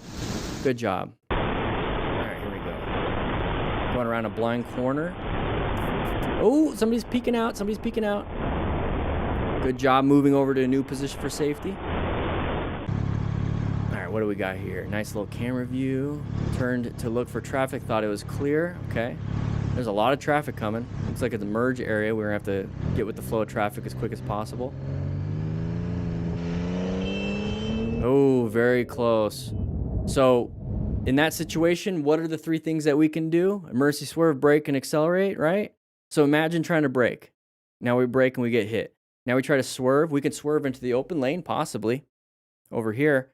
But emergency accelerate. This is why it's so important to understand. And a lot of people are like, highway pools, you know, like accelerating hard. Oh, that's for, you don't do that. You don't do that. You ride normal. You ride normal. No, there's certain situations where having that skill set of accelerating as fast as possible is actually needed. And you can practice that. I talk about it in the new book, especially if you're a brand new rider. I try to get you started off pretty well. Okay, so we have the brand new book from absolutely nothing to getting to a parking lot practicing your motorcycle operator skills test. And in one of these chapters, when we're riding around the neighborhood, we practice the plan method. We practice emergency swerve, emergency acceleration, emergency braking, all that stuff. So guys, practice, practice, practice. You can practice in your neighborhood. Grab the book, links in the description for 10% off. That's one of the skills. I want you guys to start off with that skill before you get on the main road, because this can happen. Oh my goodness. Oh, geez. Roll over. Holy. Now, pay attention where you're riding, because a lot of people aren't paying attention. They're looking at the rollover. And if you're not paying attention, you can hit somebody. Somebody else can hit you. So watch out for traffic around you. That's nuts. Watch out for traffic around you. They're going to do some crazy stuff. All right, here we go. Going around a roundabout. Nice and easy. Oh, that person almost hit us. Was I blocking that? So this person right here is almost hitting us. Yep, they were gonna go straight, so we can accelerate out. Yeah, side of the vehicle. Interesting song choice.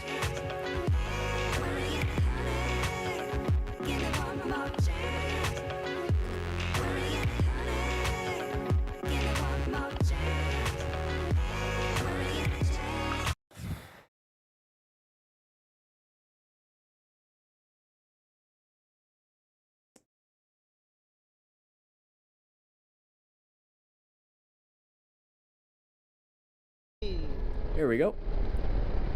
Sharp left turn coming up ahead. Oh, we somehow got here. We're all stopped. You guys okay? What happened? Okay, so Oh man. when I see something like this, see the rollover, very high mechanism. Is he still in the vehicle? Oh man, God Looks like a hand. damn it, man, he's hurt. What can we do? Just anything. That's a really All right, we got EMS on scene. So there was a oh. See, they're gonna have to extricate him out. Yeah, I don't think it's Some spreaders. In the end, Those are fun to use. They're a lot of fun. So we come up to here, right? We come up to here. What can we do? What is it that we can help out with? That he even asked that. Let's see. So you see this. Oh man, God damn it, man, he's hurt. So he wants to help. What can we do? Thank you for asking. What can we do here so we can rescue? You already remained calm. You're ensuring your safety. You're moving over to the side. So very good. So what can you do? You don't have a lot of stuff with you. I mean, if you have a Tremoto pack, that's great. You can do a lot more, but these guys have nothing. So what can we do? If that person is bleeding out majorly, okay, from an arm or side or whatever, we can at least do direct pressure.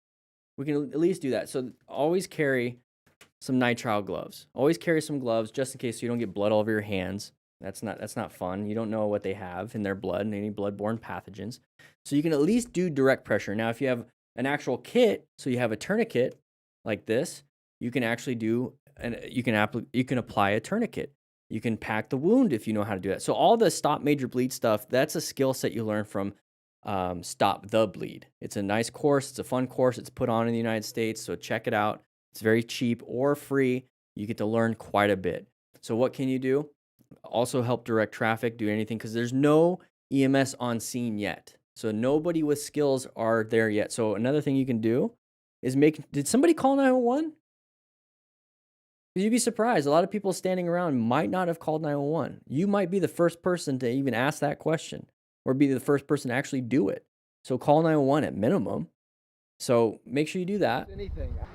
That's a really If he's in a lot of pain or if he's like really messed up, so now we got a state trooper on, that's very good. But if he's really messed up, you don't want to be pulling the patient out, okay? You just kind of secure the scene. You make sure there's no major bleeds because that kind of stuff, that person will die if they're bleeding out pretty bad before even EMS shows up.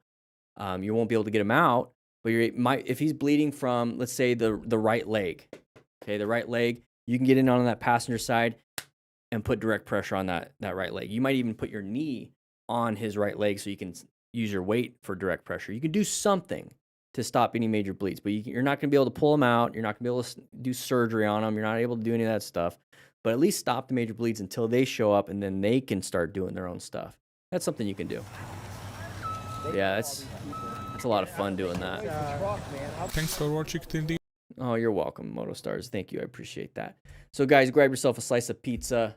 I'll see you guys on the next live stream. There it is. There it is. We have another one, but I've been talking for hours. What have we been doing? Hour and 45 minutes? Ah, damn. All right. Should we do another one? I feel like I need some music. I think we should power through it. It's the first live stream of the year. Oh, you guys can't hear it. Damn. You can't hear it. Dun. Let's see if I can do this.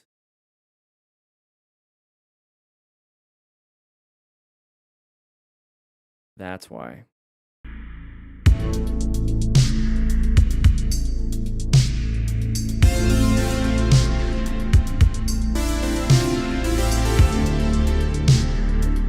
All right.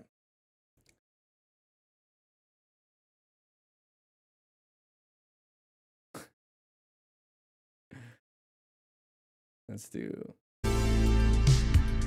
that.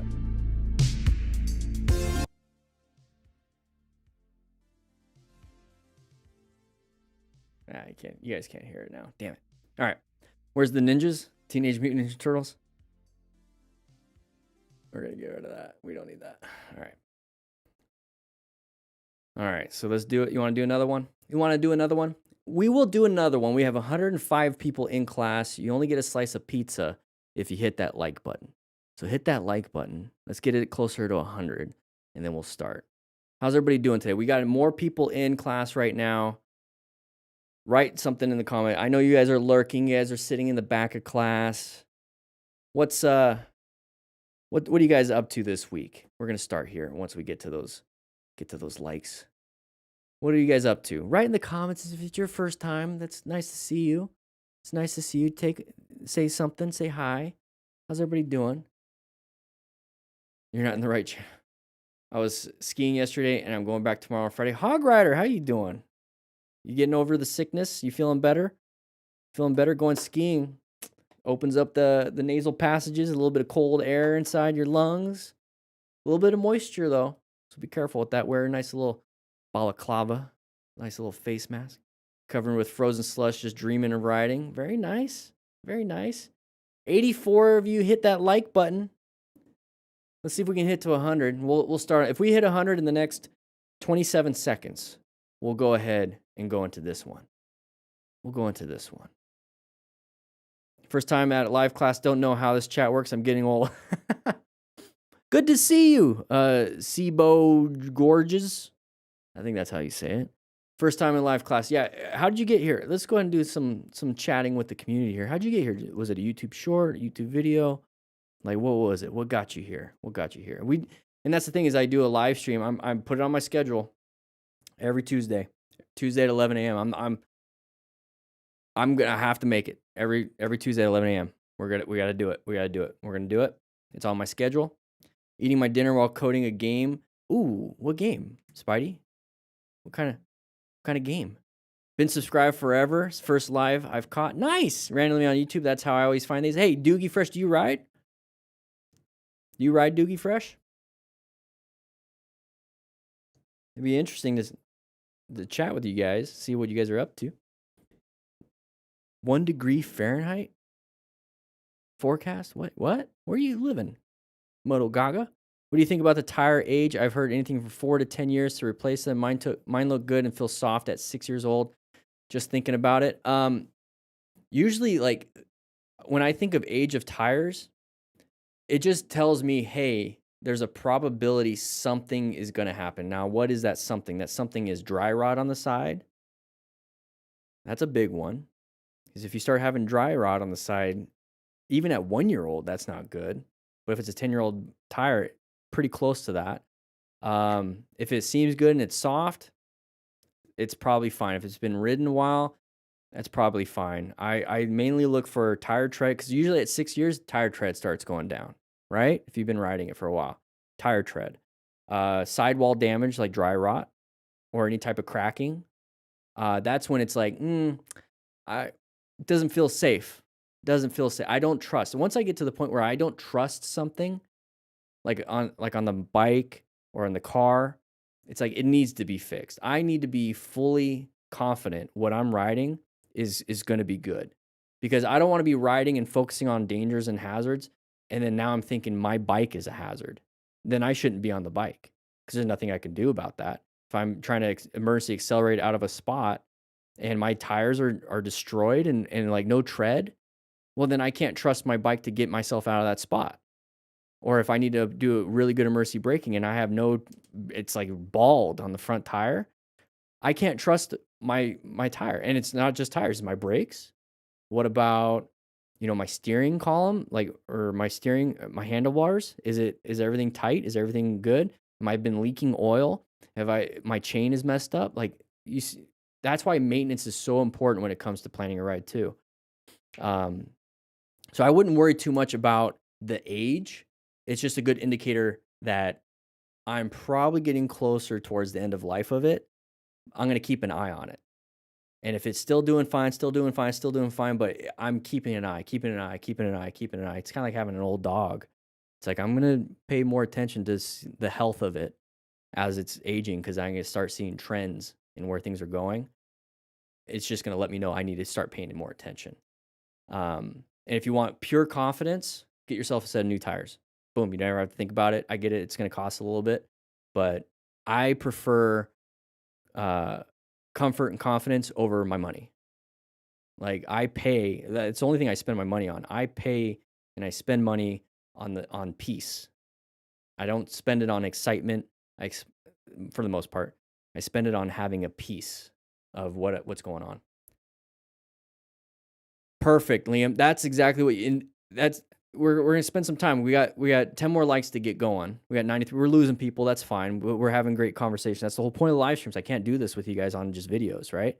So I'm gonna Liam. I'm gonna get to you. I see some. What's up, Dan? Thanks for all you do. Keep us safe out there this week. I'm booking the weekend course and test for Ontario full M license for this summer. Learned a lot from me.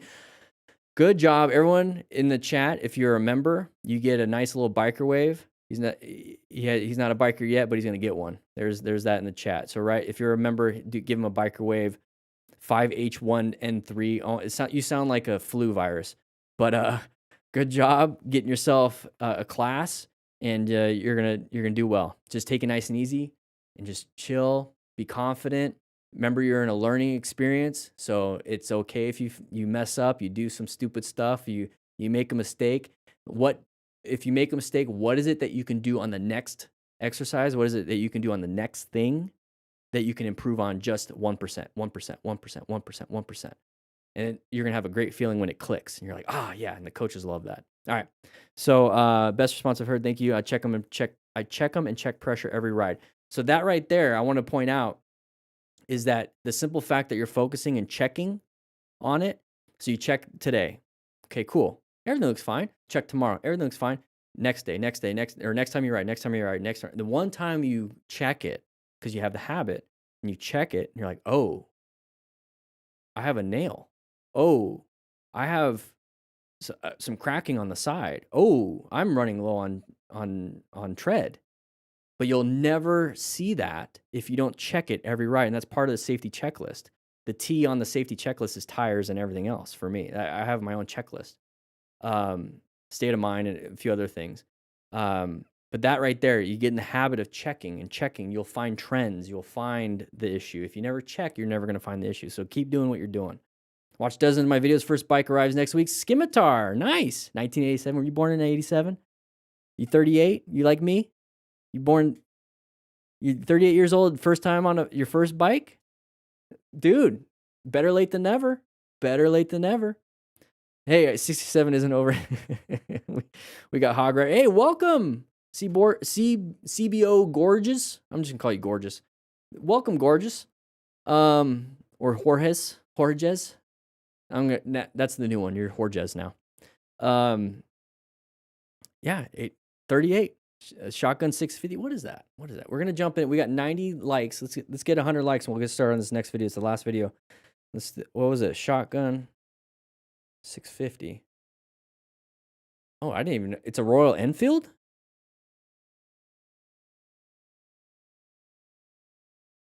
Dude. That's a good looking bike. That's a good first bike. I'm telling you. Is it this color or is it, ooh, that looks nice.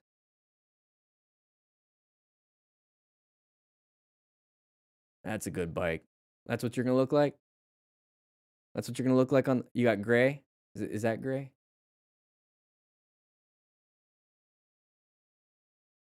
These are green. Dude, that's a good looking bike.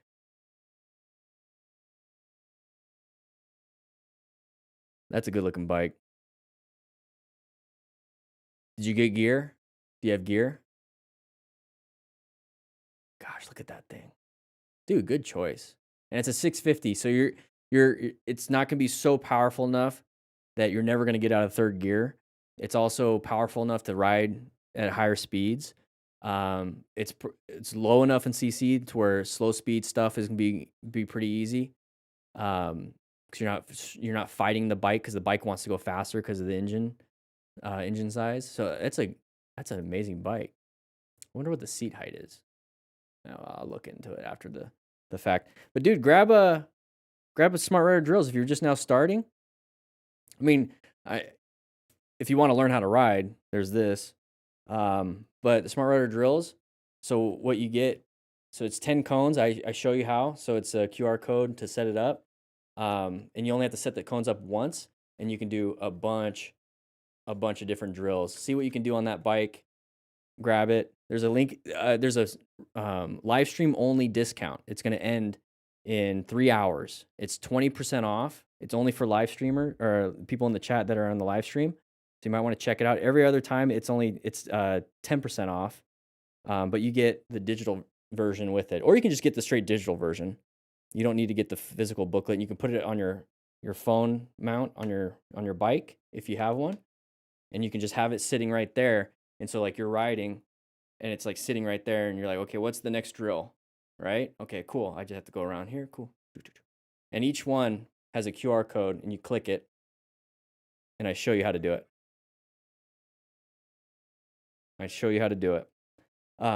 See what you can do. It's going to challenge you. You become a better rider for that. 94 likes. Hit that like button, guys. We're going to start in about, I said you had 27 seconds, but I'll give you another 27. Give you another 27 seconds. But that's a great looking bike, dude. I'm excited for you. I'm excited. Full gear, perfect. I'm excited for you. You're doing it the right way. You're getting a sweet looking bike. You want to keep it upright and whatnot. So practice, right? You want to practice. You got full gear. You're doing it the right way. You're starting at my age. We're 38. 87 is the best year. We grew up in the 90s. We got to have some fun before social media kicked on. Nobody gets to see the kind of fun we had, right? And yeah, you're just gonna have a good time, man. Enjoy it. Enjoy it. Are you gonna be a weekend rider? I'm already gonna tell you right now. Once you start riding, you're gonna find excuses. Everybody, write in the chat if this is you too. You're gonna find excuses to ride that bike. You're like, I gotta go to the store for a bar of soap. All right, I'll be back. 3 hours later, you come home. Took me quite a few extra hours to get the riding right. I was way too careful. Yeah, and that's fine. That's fine. You know how we're at this age now, right? You start off really careful, but while you're being careful, you're building skills to where you can start taking a little bit more risk, a little bit more risk, a little bit more risk, to the point where you are careful, but you're not thinking of being careful. You get to that point. That's just a learning process. So don't be, I don't know you, but don't be ashamed of being too careful. That's perfectly fine. Enjoy it. Every now and then take a little bit of a risk. And that's why I like the Smart Rider drills, is that if you get to the point where you're doing like the kidney drill, you're taking some risks, but it's in a parking lot. And if you can always correct yourself and be like, oopsie, and then just redo it. Like, that's what I love about the drills. Think about an upgrade from Kawasaki 2-cylinder Ninja 400 to a 4-cylinder Z900 2. 5 seasons done. What do you think? Have fun. If you feel confident, you have the income, you have the money and all that stuff, and you're trading your bike or whatever it is, you keep the bike, all that stuff. Have some fun. I would do a demo ride. See if you can do a test ride of the bike. See if that's the thing that you want to do. Because Ninja 400s are fun. I have more fun on a lower CC bike than a higher CC bike, to be quite honest. I have more fun on my e-bike than my motorcycle. So to me, it's just about like, what's that feeling you get from it? Enjoying the Ducati Hypermotard 950. Yeah, boy. I just saw the movie Yes Man, and I think the guy got a loan for a Ducati. Yeah, did 1 hour need a whole day? Definitely. Yes. Good. Yeah, have fun.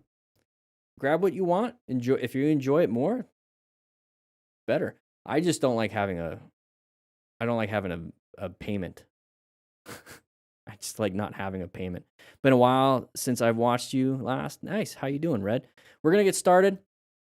We have 95 likes. See if we can get 5 more by the end of this video.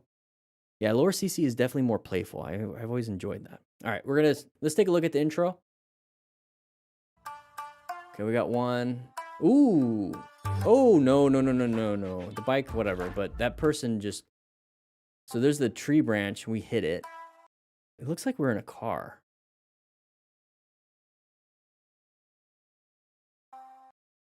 Okay, well, we hit it. But this part right here... There's the hand coming out. Let's take a look at that real quick before we jump into it.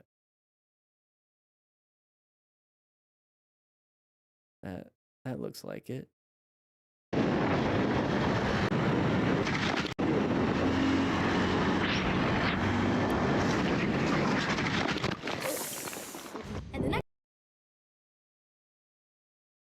Oh, I had an epic beard. That was the last time you seen me? It's been a while. I was gonna say it looks like Mount Lemon, but there's no lake like that up Mount Lemon. He just face planted into the rock. So he's looking at the nice view. Looks left. Oh, beautiful. Beautiful. And then... And the next trick is called the hospital flip. Why is it called a hospital flip? This is gonna be a good one. Oh, I like how it shows right here. What's this then? What's this? This means that on that timeline, most people kept going back to this one.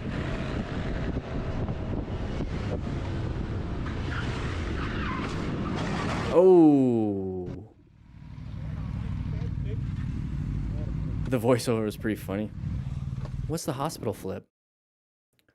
Good editing on the sound.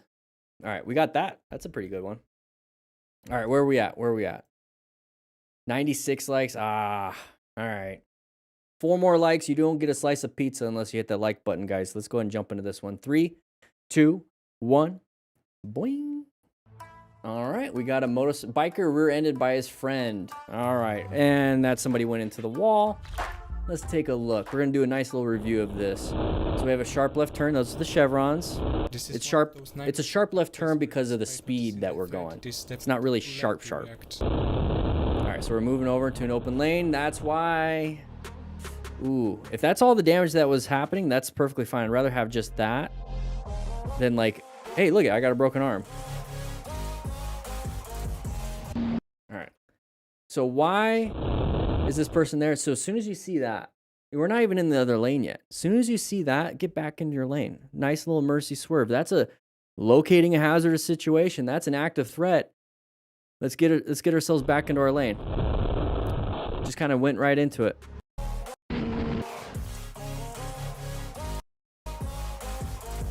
All right, here we go. Oh, open lane pattern. Somebody switched over into our lane. Not a big deal. We're gonna go ahead and switch over to the new open lane. We're gonna, oh, I was gonna say hit the mirror, but please don't do that. It's stupid to do that. Not a big deal. He cut in front of you. Could have seen that happening. You got yourself out of it. Be thankful that you got yourself out of that. Not a big deal. Moving on. All right, here we go. Nice little GPS phone mount. Okay, get yourself a rock form. Link in the description for that. That's why we have to pay attention, everybody. That's why we have to pay attention. Why is everybody stopped? Why is everybody doing that? We don't know. Should have been paying attention. So right here. So we're coming up to here. I don't even know if this is supposed to be a straight. Like, what are we doing? Is this a bus lane? Looks like a bus lane. So we're passing everybody. We're looking back. We're like, what? We weren't paying attention for that. So pay attention to what's in front of you. That's the biggest thing. And now we're in the bus lane, in the shoulder, panicking all over the place, having to stop. We kind of created that situation. You can't just pull over somewhere. Don't stand the road, man. He can do whatever he wants. You need to be paying attention. It's not his job to keep you safe. It's your job to keep yourself safe. This guy pulled over for whatever reason he wanted to do it for, and you should have been paying attention. Simple as that.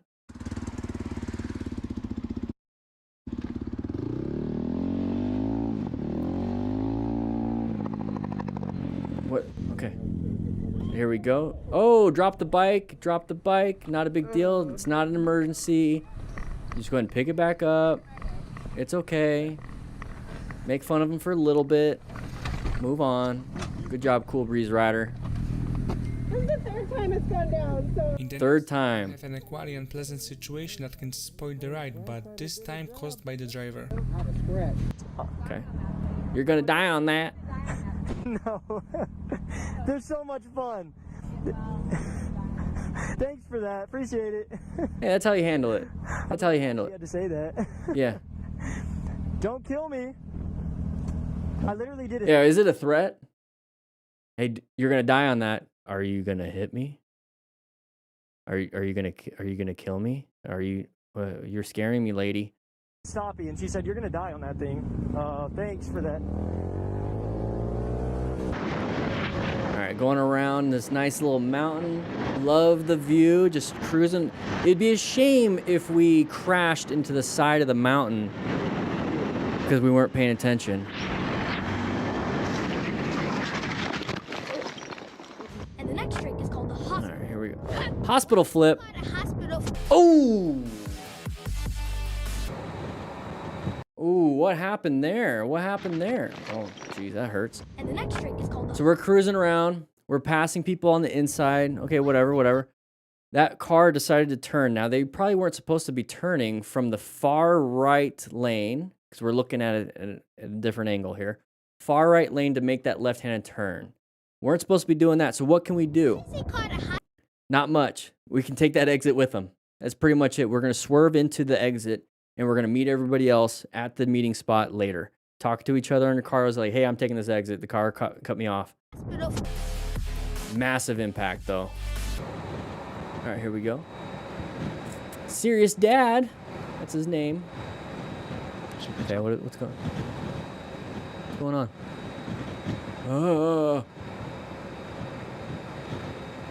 Oh, something fell off. Okay, something fell off.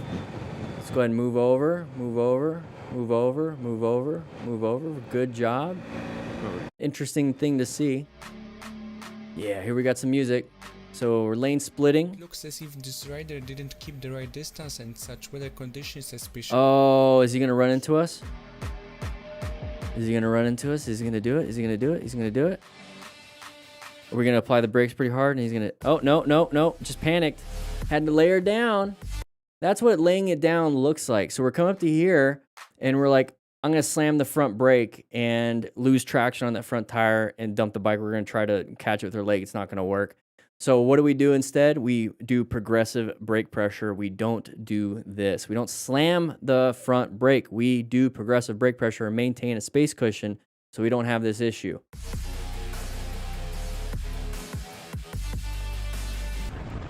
All right, we're cruising through, having some fun with our friends. Hopefully nobody low sides because we're going faster and faster and faster around the corner. Oh, sharp left corner coming up. Hopefully nobody does anything. Very good. See, this is what I'm thinking when I'm doing a group ride. I'm just nervous. This is why I don't do this kind of stuff with people, because they like to act like idiots and then low side like that. And there goes the bike. So we have to maintain our control, remain calm ourselves, ensure our own safety. We can use the time stone to reverse time so that doesn't happen, but it's going to keep happening because we just opened up a new branch of timelines in the MCU. And then Loki's in charge of this one now, I guess. So, and there goes the bike. It's destroyed. All right, here we go. Cruising on a little scooter, filming with our phone or something. No, 360 camera. Very good. Nice little... Oh, no. You do it! So emergency accelerate or emergency stop before the path of travel. So you either stop before the path of travel that they're going or you accelerate out of it. And if you're wearing a modular helmet like that, please put it down when you're riding. I don't know if he flipped it up to yell. You're not even sorry. Doesn't really matter. All right. Doesn't matter.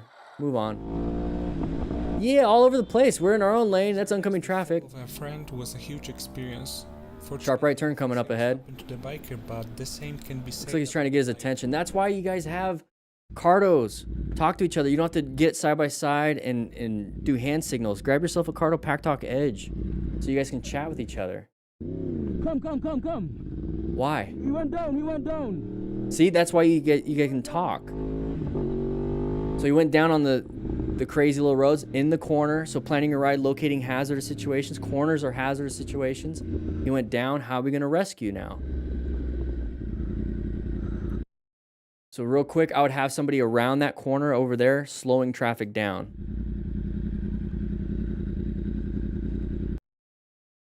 Okay. Of course, it's a S1000 double R. No gear whatsoever other than a helmet and gloves. Come on, guys. Wear a jacket. If you're going to be... You spend that much money on a bike, wear gear. Wear gear. You can afford that bike. Not... Well, your insurance is going to have to pay that off. Wear gear. Who cares about your keys? See how panic kind of kicks in? Don't know what to do. Thankfully, it's a nice grass runoff like on a track. Imagine if that was a cliff. Imagine if it was a guardrail. Imagine. All these different issues. Like, even grass. Look at this. Look at his shirt. Imagine. And this is a kind of cool view here. So grass left some grass stains, right? That's point of impact. That's impact, right? Now imagine if this was asphalt. That's where it's hitting. So look where it's hitting. It's hitting on the shoulder. It's hitting on the side. It's hitting where some of the back protector would be. It's hitting all the abrasion areas of your gear. Your nice little cotton shirt is not going to stop it, even on grass.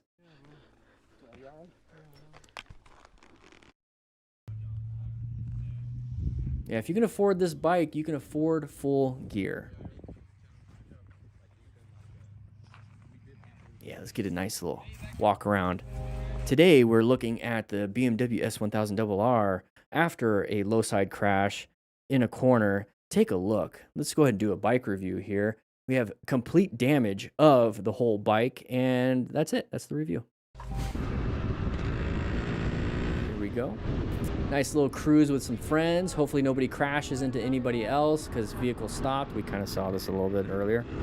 Yeah, just kind of cruising, having some fun. Hopefully nobody hits me. There it is. And we're dead. Nope, he's getting up. That's good. That's good. All right, Kev Biker. Oh, you're gonna have to swerve out of that. Okay, line of sight issues all over the place. Any pedestrian's gonna come out. Any car's gonna come out. We're all over the place. Come on, dude. Just cruise with traffic. I get it. In this area, you probably have to ride aggressively. I don't like parking behind people. Oh, what do we got here? Little tight. A little too tight. You're not gonna make it. You're not gonna make it through that. You're not gonna make it through that. You're not gonna make it through that. Stop. Get away. Get away. Just get away from those people. Like, why are you so close? What are you doing? You're all over the place on your handlebars and...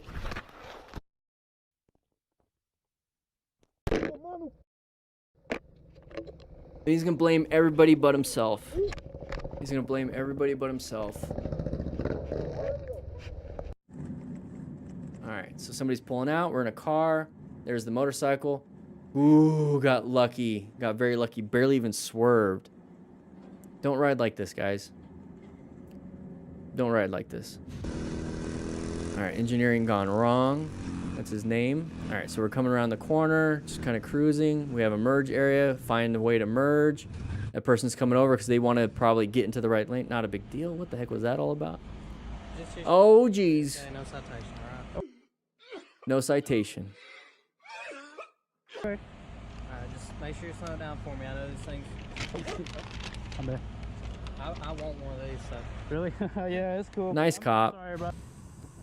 Alright. TNB motocross. Nice chill ride. No audio. Coming up to a stoplight. That's an intersection. Be careful for anybody stopping hard in front of you. Now that guy wants to come over. That was a nice little open lane pattern.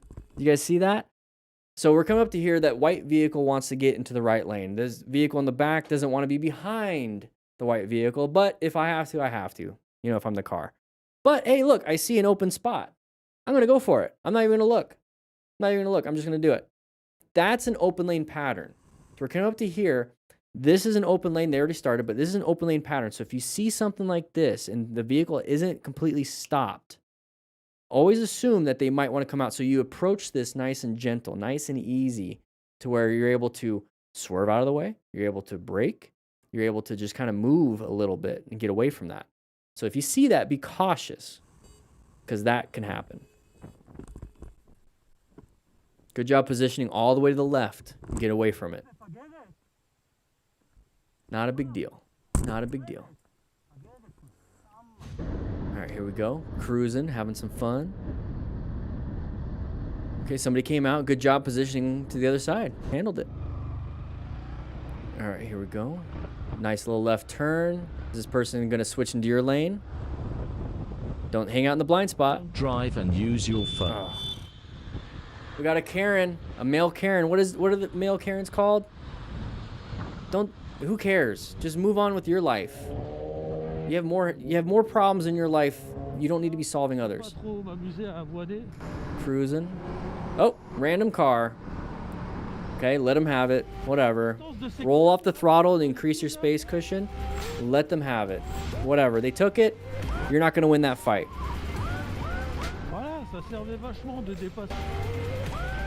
Thanks for watching till the Whatever. That was stupid. How old is this video? 3 years. A lot of non-issue things. A lot of problems that aren't really problems. Just move on with your life. But grab yourself a slice of pizza and get out of here. There it is. There it is. There it is. Whew. Darren's? I think Darren's is a good one. Yeah, it was pretty lame. Pretty lame. But hey, we got through it. We did 3 videos. Here's the videos. Here's my notes. There's the 3 videos. I keep a record. Keep a record. We haven't hit that video yet. And if we did, it was 3 years ago. But guys, I have a lot of editing to do. I have a lot of stuff. I'm going to try to make a bunch of YouTube shorts for you out of all these videos. I'm going to try to make some good content for you. One thing I did try before you leave. One thing I did try was making shorter, like 3 to 5 minute videos that are very specific to like 3 or 4 different crashes and close calls that are like corners, intersections, stunting. Those are fun. Let me know if you guys like those. I think I'm going to get back into the 20-something minute videos. So be aware of that. But I have YouTube shorts coming out so you can see just the clips if you want to follow the clips. But I might be doing the full or at least half of a video. And if you're a YouTube member, you get the full thing, unedited. I just cut out the beginning and the end, full thing. So you guys get to see all this kind of content. This stuff right here is not being recorded. So live streamers, people that like to join in the chat, gets to hang out and chat with me. And I get to chat with you. And that's one of the cool things. I get to see what you guys are up to. But with that said, I'm going to go ahead and take the elevator out of here. And I'm going to grab something to eat because I'm starving. I made some steak last night. And I will be editing this stuff. I'll see you guys next Tuesday at 11 a.m. Please ride safe. I want to see the same people in here today, next week. That means you survive till next week. Okay, so if you guys are riding, please ride safe. Please ride smart. And for the next hour and a half, everything in the store is 20% off.